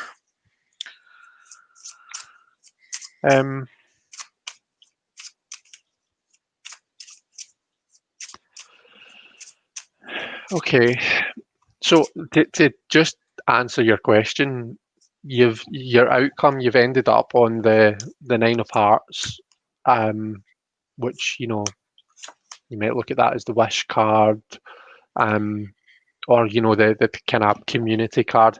It's a nice card. It's like kind of like you've got everything you need now. You start getting what you want. So generally, if you're asking, am I going to get such and such? Is this going to go the way that I want? And you end up with this card. To me, that's a kind of a nice wee thumbs up. You have got some kind of maybe slightly more troubling cards to start with. So you've got the King of Clubs, and you've got the Jack of Spades. So the King of Clubs for me was intended to describe your situation, and King of Fire, King of Clubs is like the balance between acting and not acting. So right now I'm not sure what the spanner is, but you said there's a spanner in the works and you're kind of not sure how it's going to go. Tells me that perhaps right now you're in a place where you're like, right, okay, are we still going to be able to do this? Do you know what I mean? Is it going to go ahead? And bear in mind that ultimately it looks like things are going to be okay. The advice card for you being the Jack of Spades. This is where it becomes difficult because we're kind of almost, it's like you're combining the knights and the pages into one card, isn't it? But I think the point is it's about, knowledge and communication and finding out information that, whether it's the knight or the page of swords that we were looking at, which is for me the equivalent to the Jack of Spades. It's about looking into whatever the issue is that's being created. I want to say don't just kind of sit back and okay, so daughter had some shitty news, so not certain how she's going to be feeling. Right, okay. So be there for her. Speak to her, phone her. Like maybe communication is literal then. So, I'm sure she knows this anyway, but just like kind of make sure she knows that you're there to talk to if she needs it.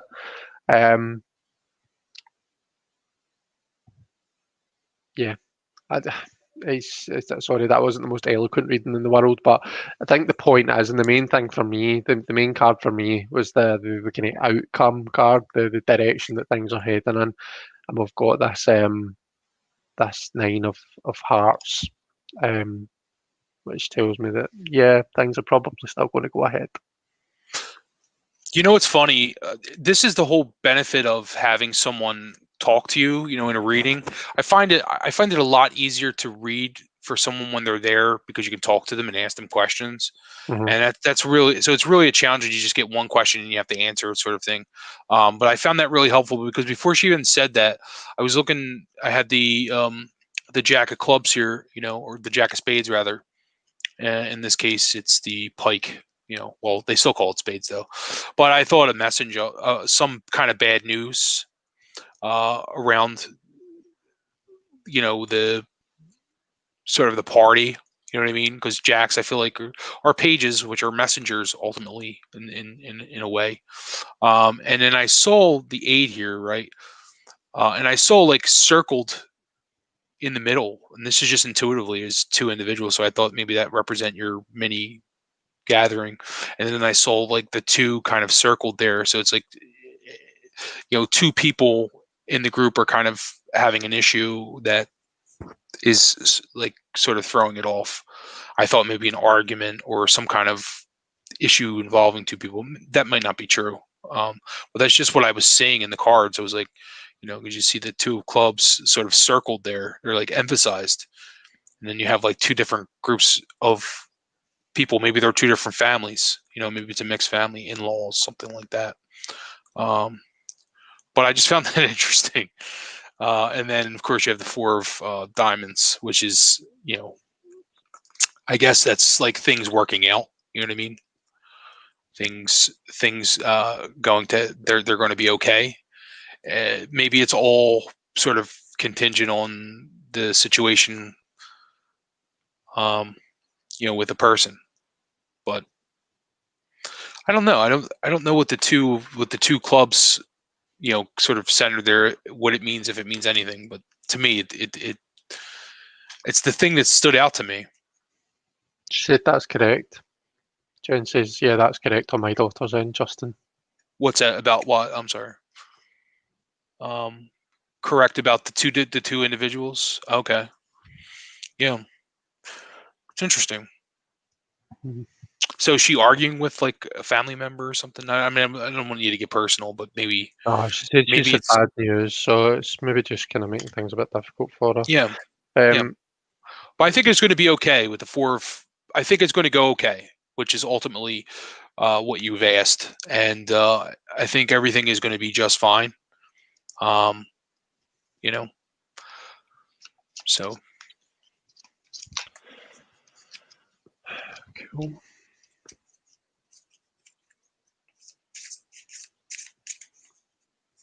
Oh, that's a shame.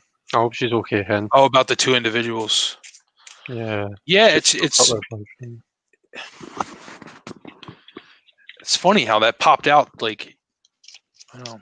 It's funny how divination works, isn't it? Sometimes something just speaks to you, like that you see visually, and then other times it's like the mean. But there, it's like, I wouldn't say I'm the most visual reader. A lot of times I try to go off of concepts, and of course, I'm learning every day and always changing. But that was something that just jumped out. Yeah.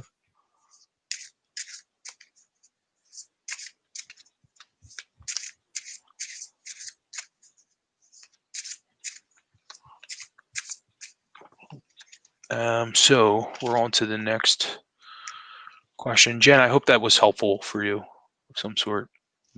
Sometimes you just need to hear assurance too,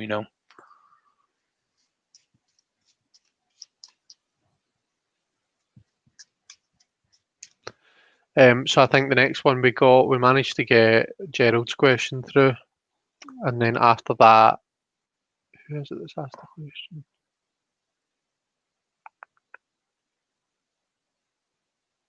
I saw Kristen. I'm sure Kristen asked the question. Aye.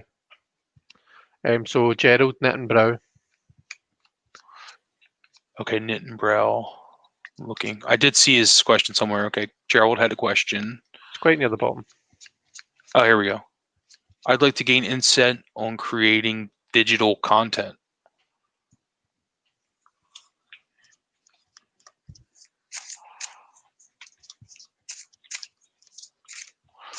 I kind of like this Pikes and Clover deck because it sort of reminds me of the Playing Marseille. It's very Marseille-ish, Yeah.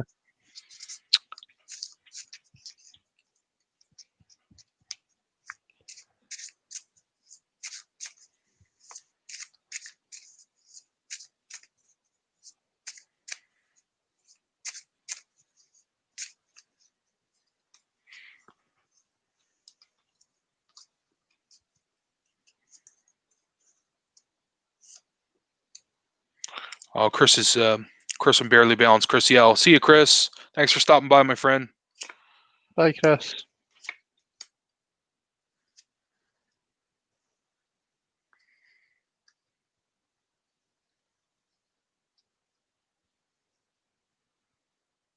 Interesting.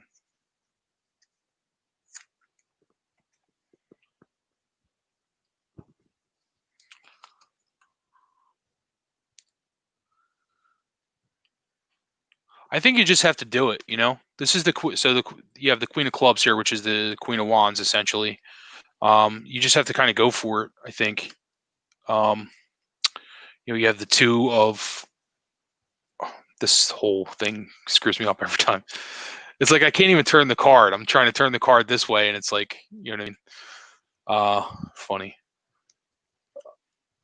So the Queen of Wands, the Queen of Clubs, I think that you have to just sort of go for it. It's like that fire energy. And I have the Two of Hearts, which is interesting.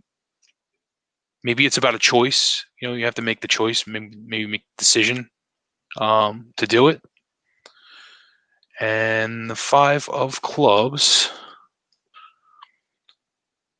is maybe working out all the details, overcoming whatever obstacles you have, and taking care of them. You know what I mean? So I would say what's important is the sort of the passion or the will to do it, wanting to do it, and making the decision to do it, and then working out all of the details. And it's very practical, but it's just the way I see it.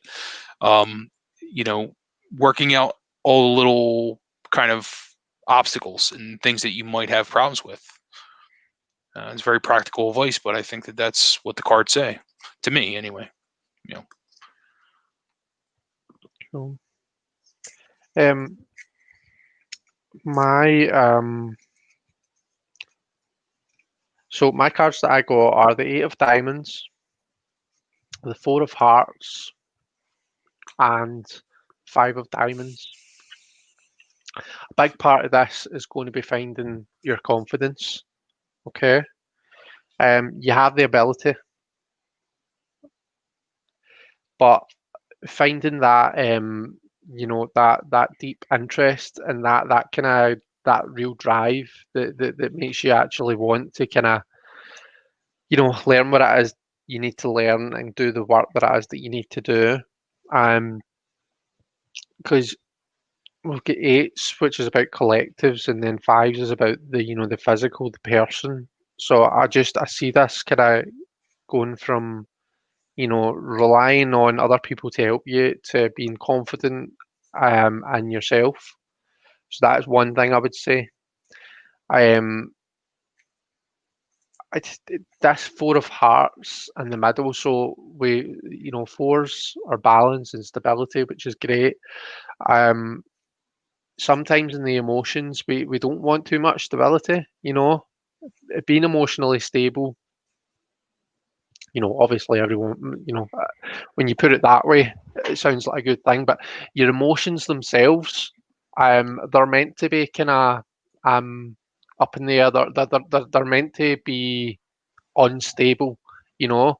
Um, if you think about it, whenever you're kind of really kind of interested or happy or excited by something, that's your emotions aren't stable. Your emotions themselves are actually like kind of up in the air and they're all over the place, and that's what being emotionally satisfied is about.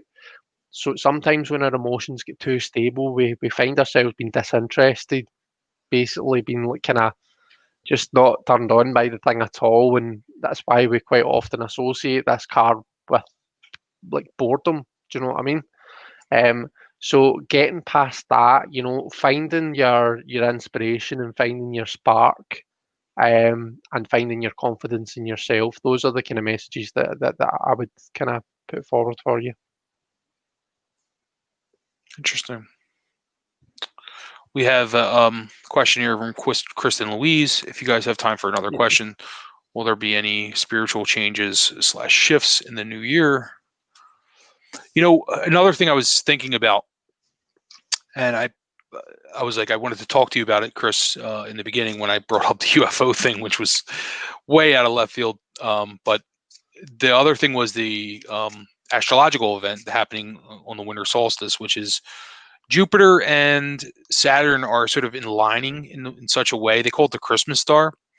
People have speculated that, the Christmas story, the story of the Nativity, was based on, the star, the star that we see so Spade. famously in the Bible, was based on an actual astrological event, which Right. is going to happen for the first time in 800 years. And it just so happens that it's going to be on the date of the winter solstice, which is really, really interesting. So I think that just before I even draw any cards on this question, I think that there's going to be major spiritual changes and shifts for everyone in the new year, based on the astrological thing. It's the first time in 800 years that's happened. It happened once around the time of the birth of Christ. The story associated with whether you're Christian or not doesn't really matter. It's the story that exists in the Bible about the astrology. A lot of people are like, funny about divination in Christianity, but it's funny that astrologers worked out in the Bible, based on this astrological activity, that someone was going to be born of like significance. You know what I mean? So it's like the very first and most important story in the Bible is about, three magicians basically, Yeah, yeah. which they call them the Magi. But anyway, just thought that was interesting. So let's draw some cards on that. Kristen, can I ask when your birthday is, please? I'm just interested in what your card for this year is and what your card for next year is and how they compare. And Good whether idea. they can offer us any insight. That's a really good idea, Chris.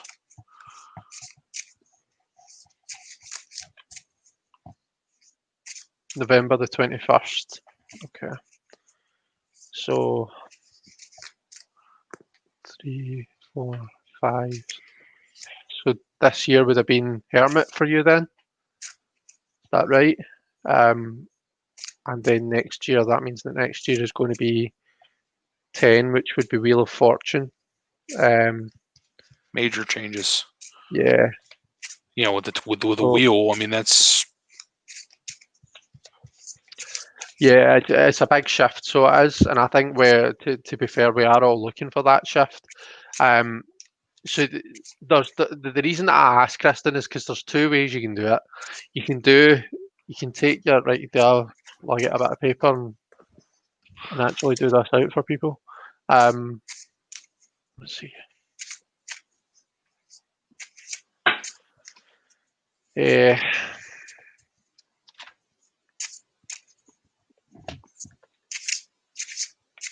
Sorry, bear with.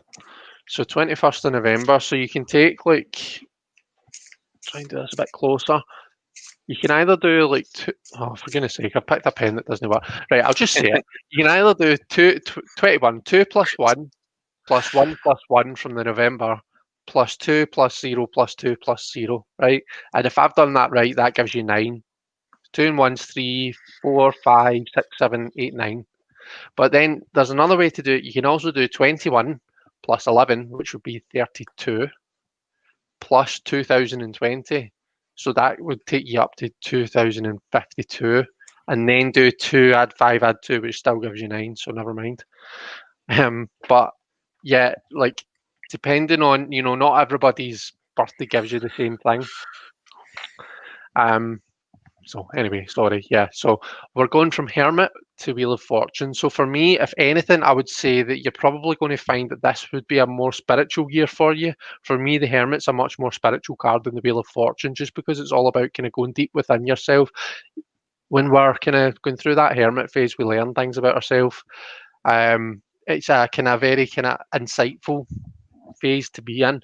The Wheel of Fortune, however, it takes us back out with ourselves. It reminds us that we're living in an environment that's ever changing, and we don't always have control over it, and we think about the effects that environment can have on us. Now, if we hadn't gone through a year where we were locked down and where we were forced to spend more time by ourselves and stuff, then it might be different. I think the fact that we have COVID to deal with, I think everyone has probably had more of a kind of spiritual and reflective year this year than perhaps what they would next year.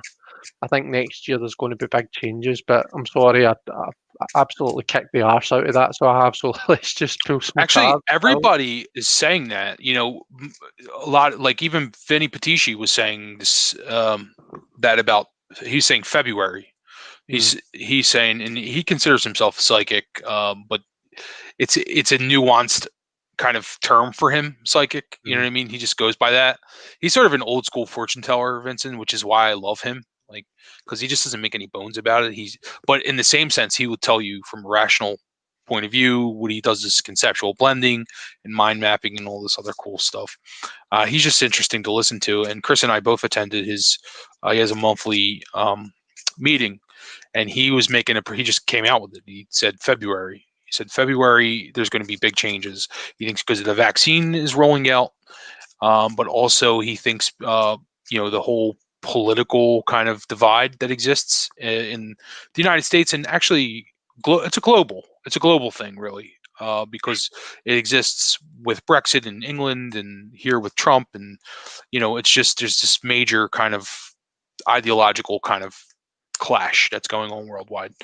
But he thinks that's going to simmer down because people are just going to get tired of it. And personally, I've been tired of it for a long time. So I think that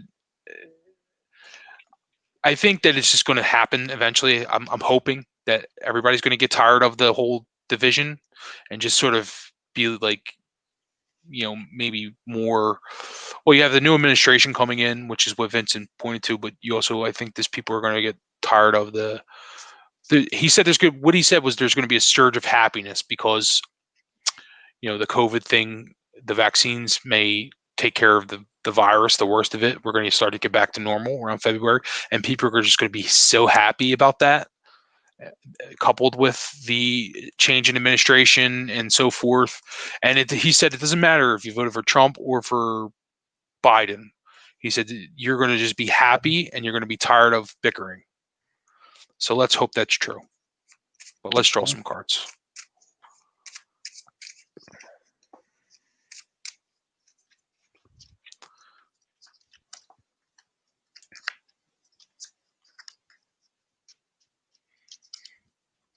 Well,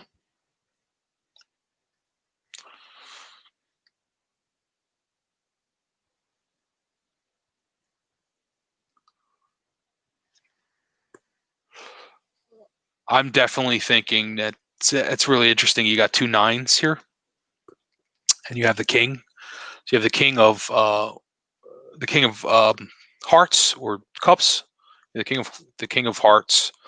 I have the 9 of clubs and then the 9 of diamonds. So with the 2 9s, I think it's definitely the end of a cycle. You're nearing, a completion of some sort of both spiritual with the wands and like material kind of end as well. You know what I mean? Like, just a lot of new energy like on the horizon. You're not quite there yet, but we are still like well on our way. You know what I mean? It's not the new year yet, so I think you're going to get there. Yeah, with the 2 9s. What is the King of Hearts all about? The negotiator. The negotiator. Yeah. Yeah.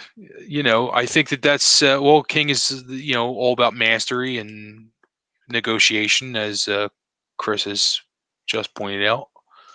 So maybe you have to make sure you're on top of your game and be diplomatic and so forth. You know what I mean? I think that's the general energy that I'm picking up. You know what I mean? So I think that the 9s definitely indicate like completion. You got 2 of them, so of course, like in playing cards, that's kind of a big deal. Like you have 2 9s in a 3-card reading. So what do you think, Chris? So I just need to look at the question again. Because I feel as though I'm just reading generally for next year, but that's not the question. Will there be any spiritual changes or shifts That's in the true. new year with It's a me? very good point. So one thing I would say before I look at my cards is see um, nines and playing cards traditionally does mean changes. Nine is a card about change. Yeah. And given that Justin's pulled two nines, we've got the nine of, clubs, the nine of not penti, sorry, diamonds. That is diamonds, isn't it? Yes. They look Um, like pentacles, but they're diamonds. They're like diamond-shaped pentacles. I like this deck. I quite like it, yeah. actually. So, I mean, there's definitely big changes happening for you. I mean, just at a glance, I would probably look at that and think that's more changes in your working situation, Kristen. Given that it's clubs, which is about, playing cards, it's kind of about work, and diamonds is about money. Do you know what I mean? I would say that's more about a change in your working situation. Now, you're probably best placed to answer whether that's going to bring about a spiritual kind of change and shift for you. Um, for me, the cards that I've pulled, the King of Diamonds, whatever is best, the Four of Diamonds, and the Eight of Clubs. So again, diamonds and clubs are really coming up for you. Now, playing cards, we do tend to kind of, um, I'm trying to think of the right word. It's not like,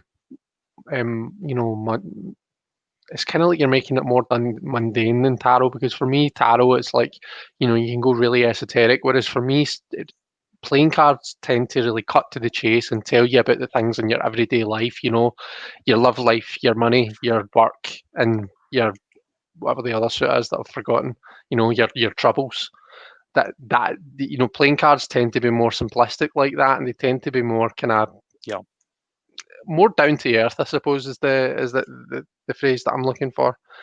I Um, agree. Didn't we have that reading one time where the cards actually told you that too? Like we did. yeah, Remember when Robin was like, ask the cards what they have to offer, and that was exactly what they said. yeah, The yeah, playing cards was like, we're just more cut and dry, yeah, more yeah, down to most definitely, earth. yeah, And it's very true, and I think that's like, for me, that's what I see. I see like simplicity in that. But yeah. anyway, So I very much see this. You're going to be given the chance to really kind of stabilize your situation, to feel much more comfortable in your own skin, and comfortable with your own physical material world situation. We've got two diamonds here. We've got the King of Diamonds. The King of Diamonds, he's all about the bigger picture. He maintains the stability of his Chris, would you kingdom. mind showing your cards up? I'm sorry, I just want to see Oh what yeah. cards you drew. I didn't see the cards. Um, Sorry, the King of Diamonds, the Four of Diamonds, and the Eight of Clubs. Okay. So I'm talking about these two. For me, these two are giving off a similar message. The King maintains the stability of his kingdom, and fours are about stability. Do you know what I mean? So I'm really picking up on stabilizing your resources. Given that we're talking about spirituality, and diamonds for me is like kind of quite far from spirituality. Um, maybe it's the stability of your kind of everyday life that's going to give you the headspace and the time that you're going to need to focus on, your kind of spirituality and spiritual self. We're ending up there on the Eight of Clubs. Um, so the Eight of Clubs, you've created this stable kind of kickoff point. It then becomes like the sky's the limit. There's nothing stopping you. We often associate the eights with really kind of fast movement, but it's the stability of the initial structure that's really important for me. And the eights, it's kind of like kicking off. I like to use analogies, as you all know, and I think of the eights as like kicking off in a swimming pool. You know, the more stable the kickoff point, the more stable the whatever it is that you're kicking off from, the further that you're going to go when you kick off when you're swimming. So you've created this stability, and then off you go. So they're coming up in a nice kind of order. Yeah, like I'd say that typically we tend to look more at like kind of money and work when it comes to diamonds and clubs. But if we think about the elements, we're talking earth, we're talking fire. Fire is all about our purpose in life and finding that purpose, and that's where you really kind of see yourself soaring. So yeah, shifts, I think definitely. I think we answered that with Justin's cards and with the kind of card of the years type thing. But yeah, really kind of spiritually transcending. I think transcend is a good word for the Eight of Clubs for me. Not just kind of moving on to the next step, but moving beyond that, moving further than you thought that you actually would. So go for it, I guess. Is a Sorja summary. was saying that she saw in one talk, let me put this come up, that 9 is related with the old Hebrew alphabet as some sort of vessel, means something good inside. Oh, I'm there not you go. really familiar with but if you just think 9 months in a pregnancy, and that's sort of, you know, very archetypal number 9 with in terms of something coming to terms and ending. Mhm. I mean, that's the whole. I would imagine. I mean, one of the major things that influenced the number 9 was probably a human pregnancy. I would think. Um, it's either that or it's a synchronicity, but it's just interesting to think of that. Yeah. I think let's see, 9 signifies finality, judgment, harvest, fruitfulness, the womb. Yep, issue. Truth, loving kindness. Yeah. So one thing I like about you, Chris, as a reader, you're very specific, and I think that's something I need to work on. Like especially with playing card readings or any readings in general. Like I like how you get very specific. So it's like I sometimes look at things too generally. Maybe I get like the general thing, but you zero in on specifics, and it makes you a really good reader. It's one thing I noticed about you. Thank you. But so do you. You do it as well. Well, I appreciate it. I'm getting there, getting better. Practice. Right, we've I got really enjoyed this. from we've got a question Oh, we got another from question. I'll put my Asha. cards away. Yeah, we do. Now Good. Sorry, it's I'm going to a use this deck. no worries. Let me just see if I can find it again. So whispers healing with my ancestors, Asha Light Eagle.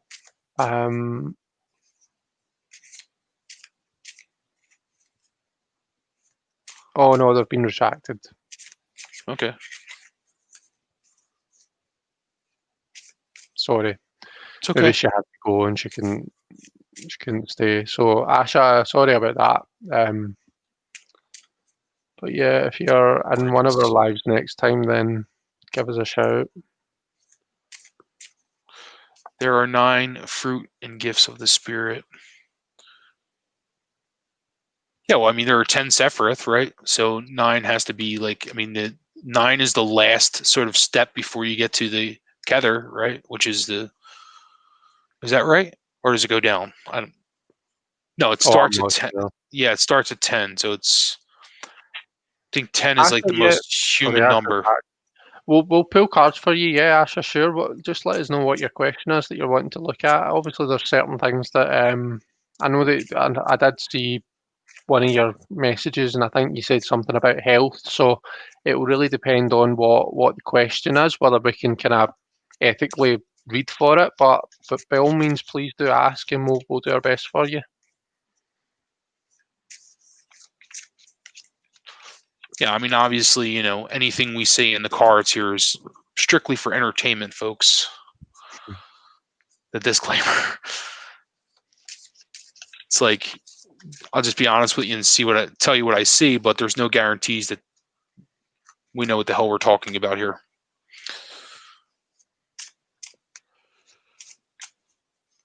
Oh gosh.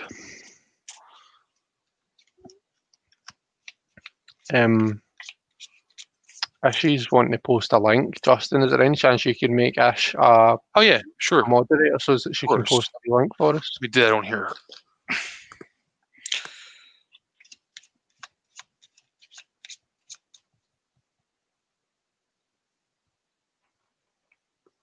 Ishi, you're now a moderator. I hope that's okay.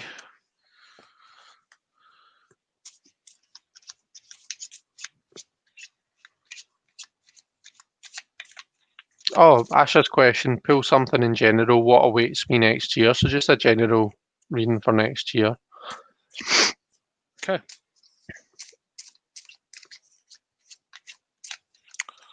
So, and it's getting pretty late where Chris is, and so I think this will be our last. Oh gosh, it's 5 past 11. I didn't even notice the Yeah, time. it's been 2 hours, so Wow. sorry, Chris. No, it's it only was me 6 o'clock here, so ahead. it's 5 after 6. Sasha says to Ashi, the 9s in my customized playing cards have a little snake on them. Do you know, I love snakes. I've got 2 pet snakes, so I do. But see, just using snakes as symbols for change and for cycles and stuff. Oh, like I just love it.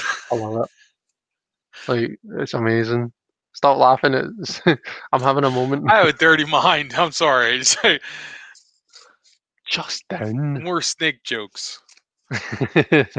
Yes, 2 snakes. You sure do. Right, let's pull this general reading. So a general reading for next year for Asha. Let's have a look and see. Oh, thanks, Neem. Thanks for stopping by. You know we love you.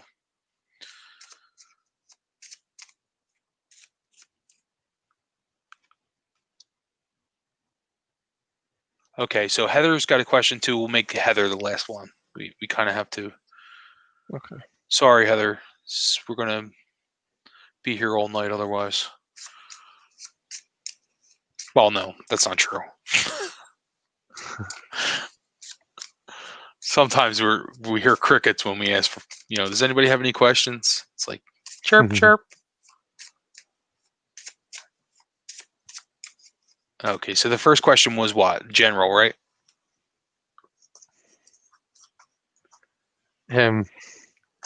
Yeah, general reading for the year. Okay. Getting a lot of the same cards here.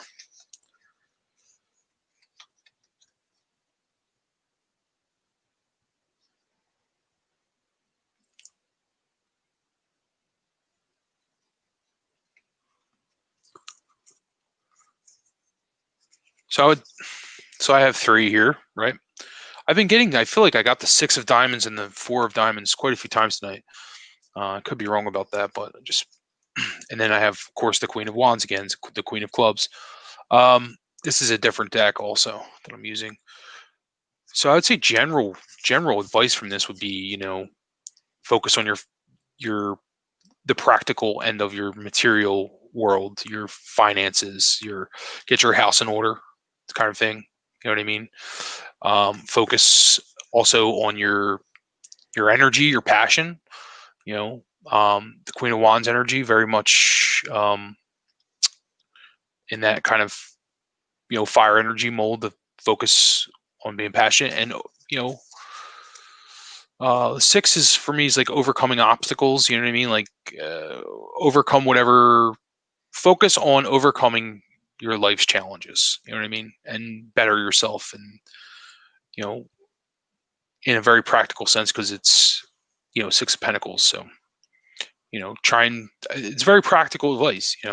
But that's just what I see in this. So 6s for me are about harmony, but they're also overcoming obstacles. You know what I mean? Especially when it's the 6 of Pentacles. Yeah. See what you said at the start there, getting your kind of ducks in a row, getting your house in order when it comes to like kind of finances and material resources and stuff. That's exactly what I was going to say. That for me, that is I can't stress enough how important it is for you to kind of just get your stuff in order. Make sure you've got a wee bit of money saved by. Put something by for a rainy day, as my gran always says. Yeah, like you've got your Queen of Diamonds is who you're starting off with. Now the Queen's is that kind of feminine, creative, power of creation.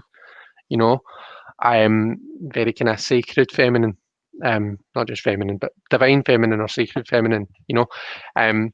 Really kind of nurturing and encouraging growth. And we're talking diamonds, we're talking finances and material kind of resources here. You need to make sure that that's in order, because there is some some disruption coming with this 7. Now, sevens, like I was kind of saying earlier on, sevens can be an opportunity for growth. It's kind of like one of those things. It's what you make of it. Okay, in fact, it's kind of like demonstrated nicely with it. I don't know if you can see the foliage in my card here, but the diamond in the middle. So you've got the plant growing up. Now, the plant could have kind of the diamond could have become a hindrance and stopped the plant's growth. It could have stunted its growth. But if you look at what's kind of happening there, the plant's kind of growing around it. It's almost like it's pushing off this diamond in order to project itself further. So it's all about seeing these things and not necessarily looking at them as a negative right away. It might be pushing you out your comfort zone, yeah, but if you can learn to see it as an opportunity, that's really the key. But it all hinges on you having kind of everything in order. That's really important. It's the last card that I've got here is the 8 of Spades. Okay, so it's not the nicest card to end on when we're looking purely at playing cards. It almost makes me think of like the odds being stacked against you. It's almost like someone's got it in for you, kind of thing. Do you know what I mean? Now we can interpret that in all kinds of ways. It doesn't have to be like the literal interpretation of what I'm saying is that there's someone out to get you. It could be you're sabotaging yourself. It really depends on your situation. But I'll say it again and then I'll shut up. Be the Queen of Diamonds. Get your house in order. Get your kind of finances in order. Make sure that you've got something by just in case you anticipate a period of struggle, and make sure that you do what you can to be prepared for that. And that's how I'll leave it. Nice. Excellent. And did we have one last question, or was that? Yeah, we do. We have one last question here, I think, and it's Heather, or did she retract it? Don't think so. I think it is still there. Yeah, I had a question. I'm going sailing as soon as my husband gets home. Our 2-year anniversary and our longest sail, 24 hours straight to Annapolis. Anything to look out for? Interesting. You have a sailboat, I'm guessing, or yeah, I guess it's going to be, obviously, that'd be a very long time to parasail, wouldn't it? You get cold up there.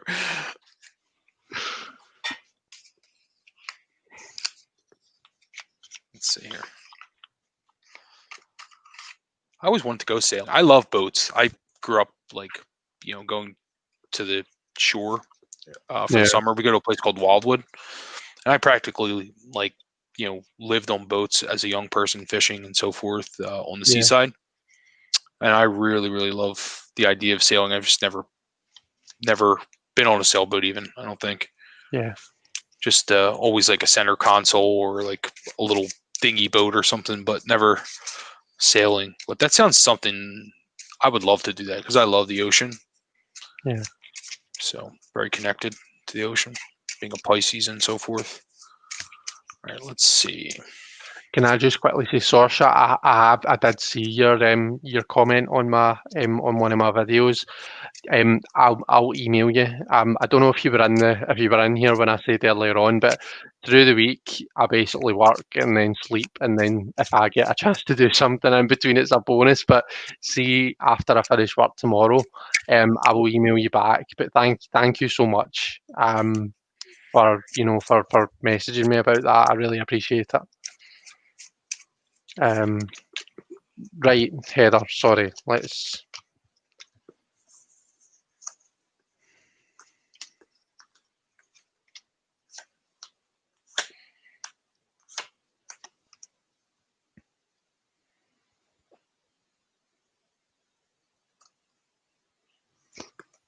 I've got all happy cards.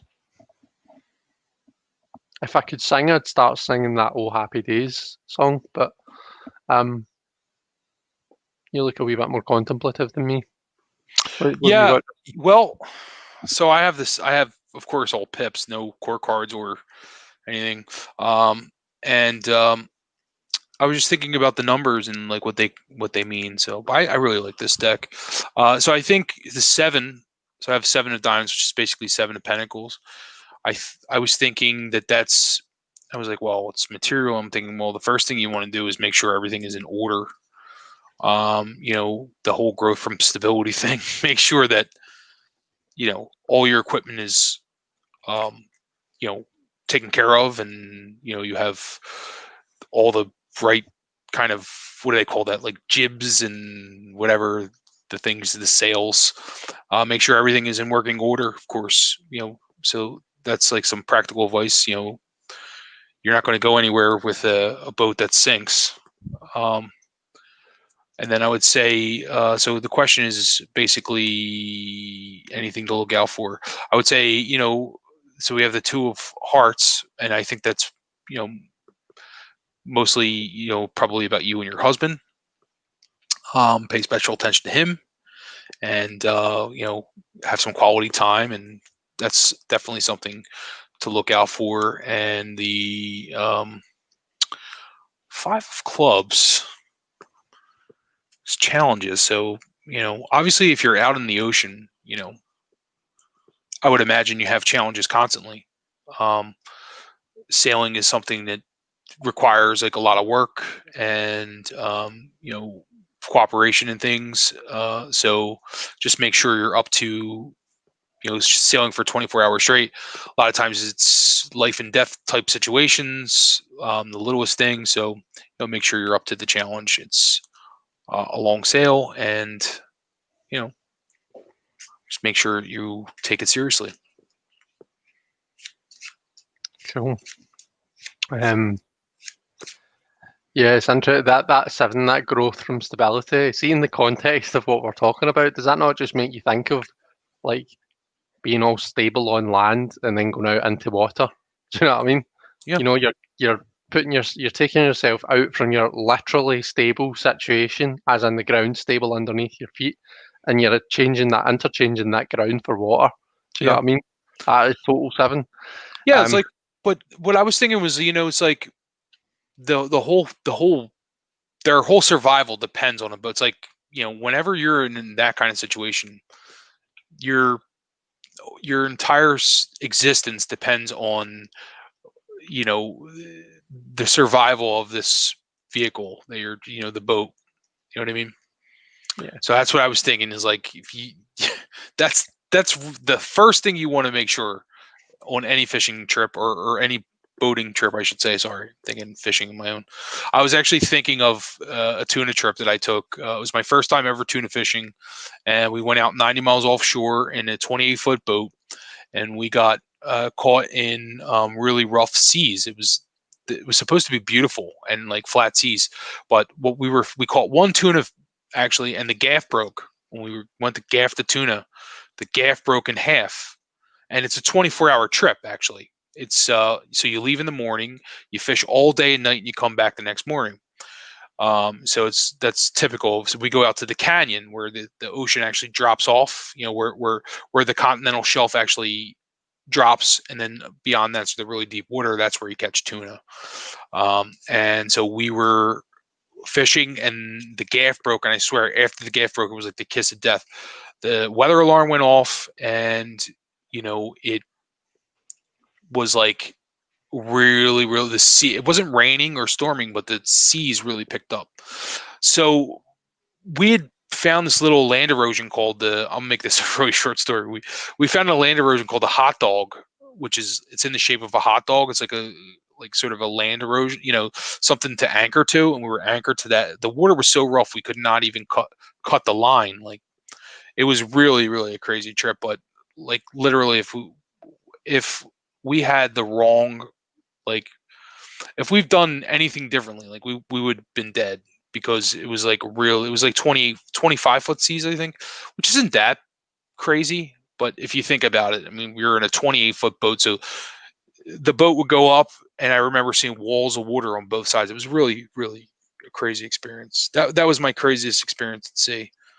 But anyway, Chris is like, Yeah, Heather, close your ears. Don't listen to him. Right. Fine. Okay. Somebody put a muzzle on him, will you?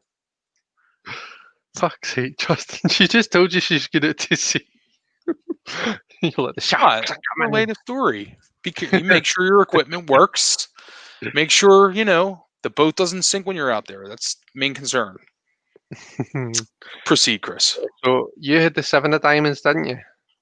Yes. Yeah, so I've got the 3 of diamonds.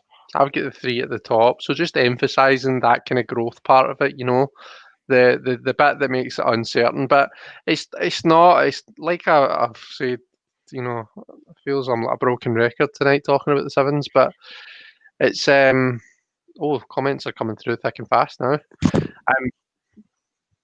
It's not a bad thing, that growth is something to be excited about, and it's something that's going to further you. Now, when we think 3 of diamonds, we think working together, working in collaboration with other people in order to achieve a goal and achieve a purpose. That makes sense, because I would imagine that you're going, if you're going sailing with your husband, then, you're going to have to work together, in order to make the trip work. We've got some really to be honest, that's what I was saying. I wanted to kind of start singing a happy song, because I've just got really nice cards. I've got the 8 of hearts, and I've got the 10 of hearts. So yeah, 8s and playing cards are about collectives of people, so it tells me you're with people that you love, people that you care about, it's like family. It's like a family type card. And if I cheat and I kind of translate or over to tarot cards, that 8 of cups, usually we associate that with someone going off on a journey, going off on a voyage, maybe. So it's a nice card to get. And then to end on the 10 of hearts is that's pretty awesome in my opinion. So I see this being great. I personally don't see anything negative. Obviously be aware that, I don't think you're going to be sitting on a sun lounger, sipping martinis and cocktails and, with your feet up in your swimming costume on the whole time. I do think that there is going to be some work in it, some hard work, and you're going to have to work together. But it's, as far as, being together and being happy and content, looking good. Yeah, I agree with that. Actually, I had the 2 of hearts in the middle, so Yeah. that was like, have a good time, focus on each other. I think that was the advice of that, but also be up to the challenge was my thing. And by the way, congratulations, 18 years married. That's an amazing achievement. Absolutely.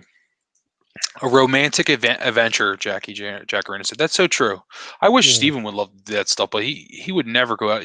Like, we have such different interests with those types of things. Like, I love being in the middle of nowhere. Like, I recently just spent a week in the middle of nowhere with no running water and, like, chopping wood and shit. Like, that's my idea of fun, but he wouldn't go anywhere near there. Yeah. Wait, she says, do not mention the hurricane you got caught in, Ishi. That's it, Ishi. I'm going to tell the whole story from start to finish. No, I'm just kidding. Oh boy. Well, thank you so much, Chris, for doing this. I had a lot of fun as usual. Not at all. Thank you very And much for having me. It's been hope great everybody fun. enjoyed. Thanks for everybody for stopping by. Anything else you want to add or mention? I don't think so, no. I think that wraps it up nicely, doesn't it? Yes, it does. I I am guess going. have a good weekend, everyone. I'm Yeah. sorry. I hope everybody has an amazing weekend. Yeah. Sasha, I will email you. I'll get back to you probably at some point tomorrow. I'm working all day tomorrow, but no doubt at some point I'll become bored and I'll think I'm going to go and email Sasha. So I will be in Awesome. touch. I did want to mention that I will be on the I'll be on Masha's channel tomorrow night, and then Saturday I'm going to be on Little Zen Crone.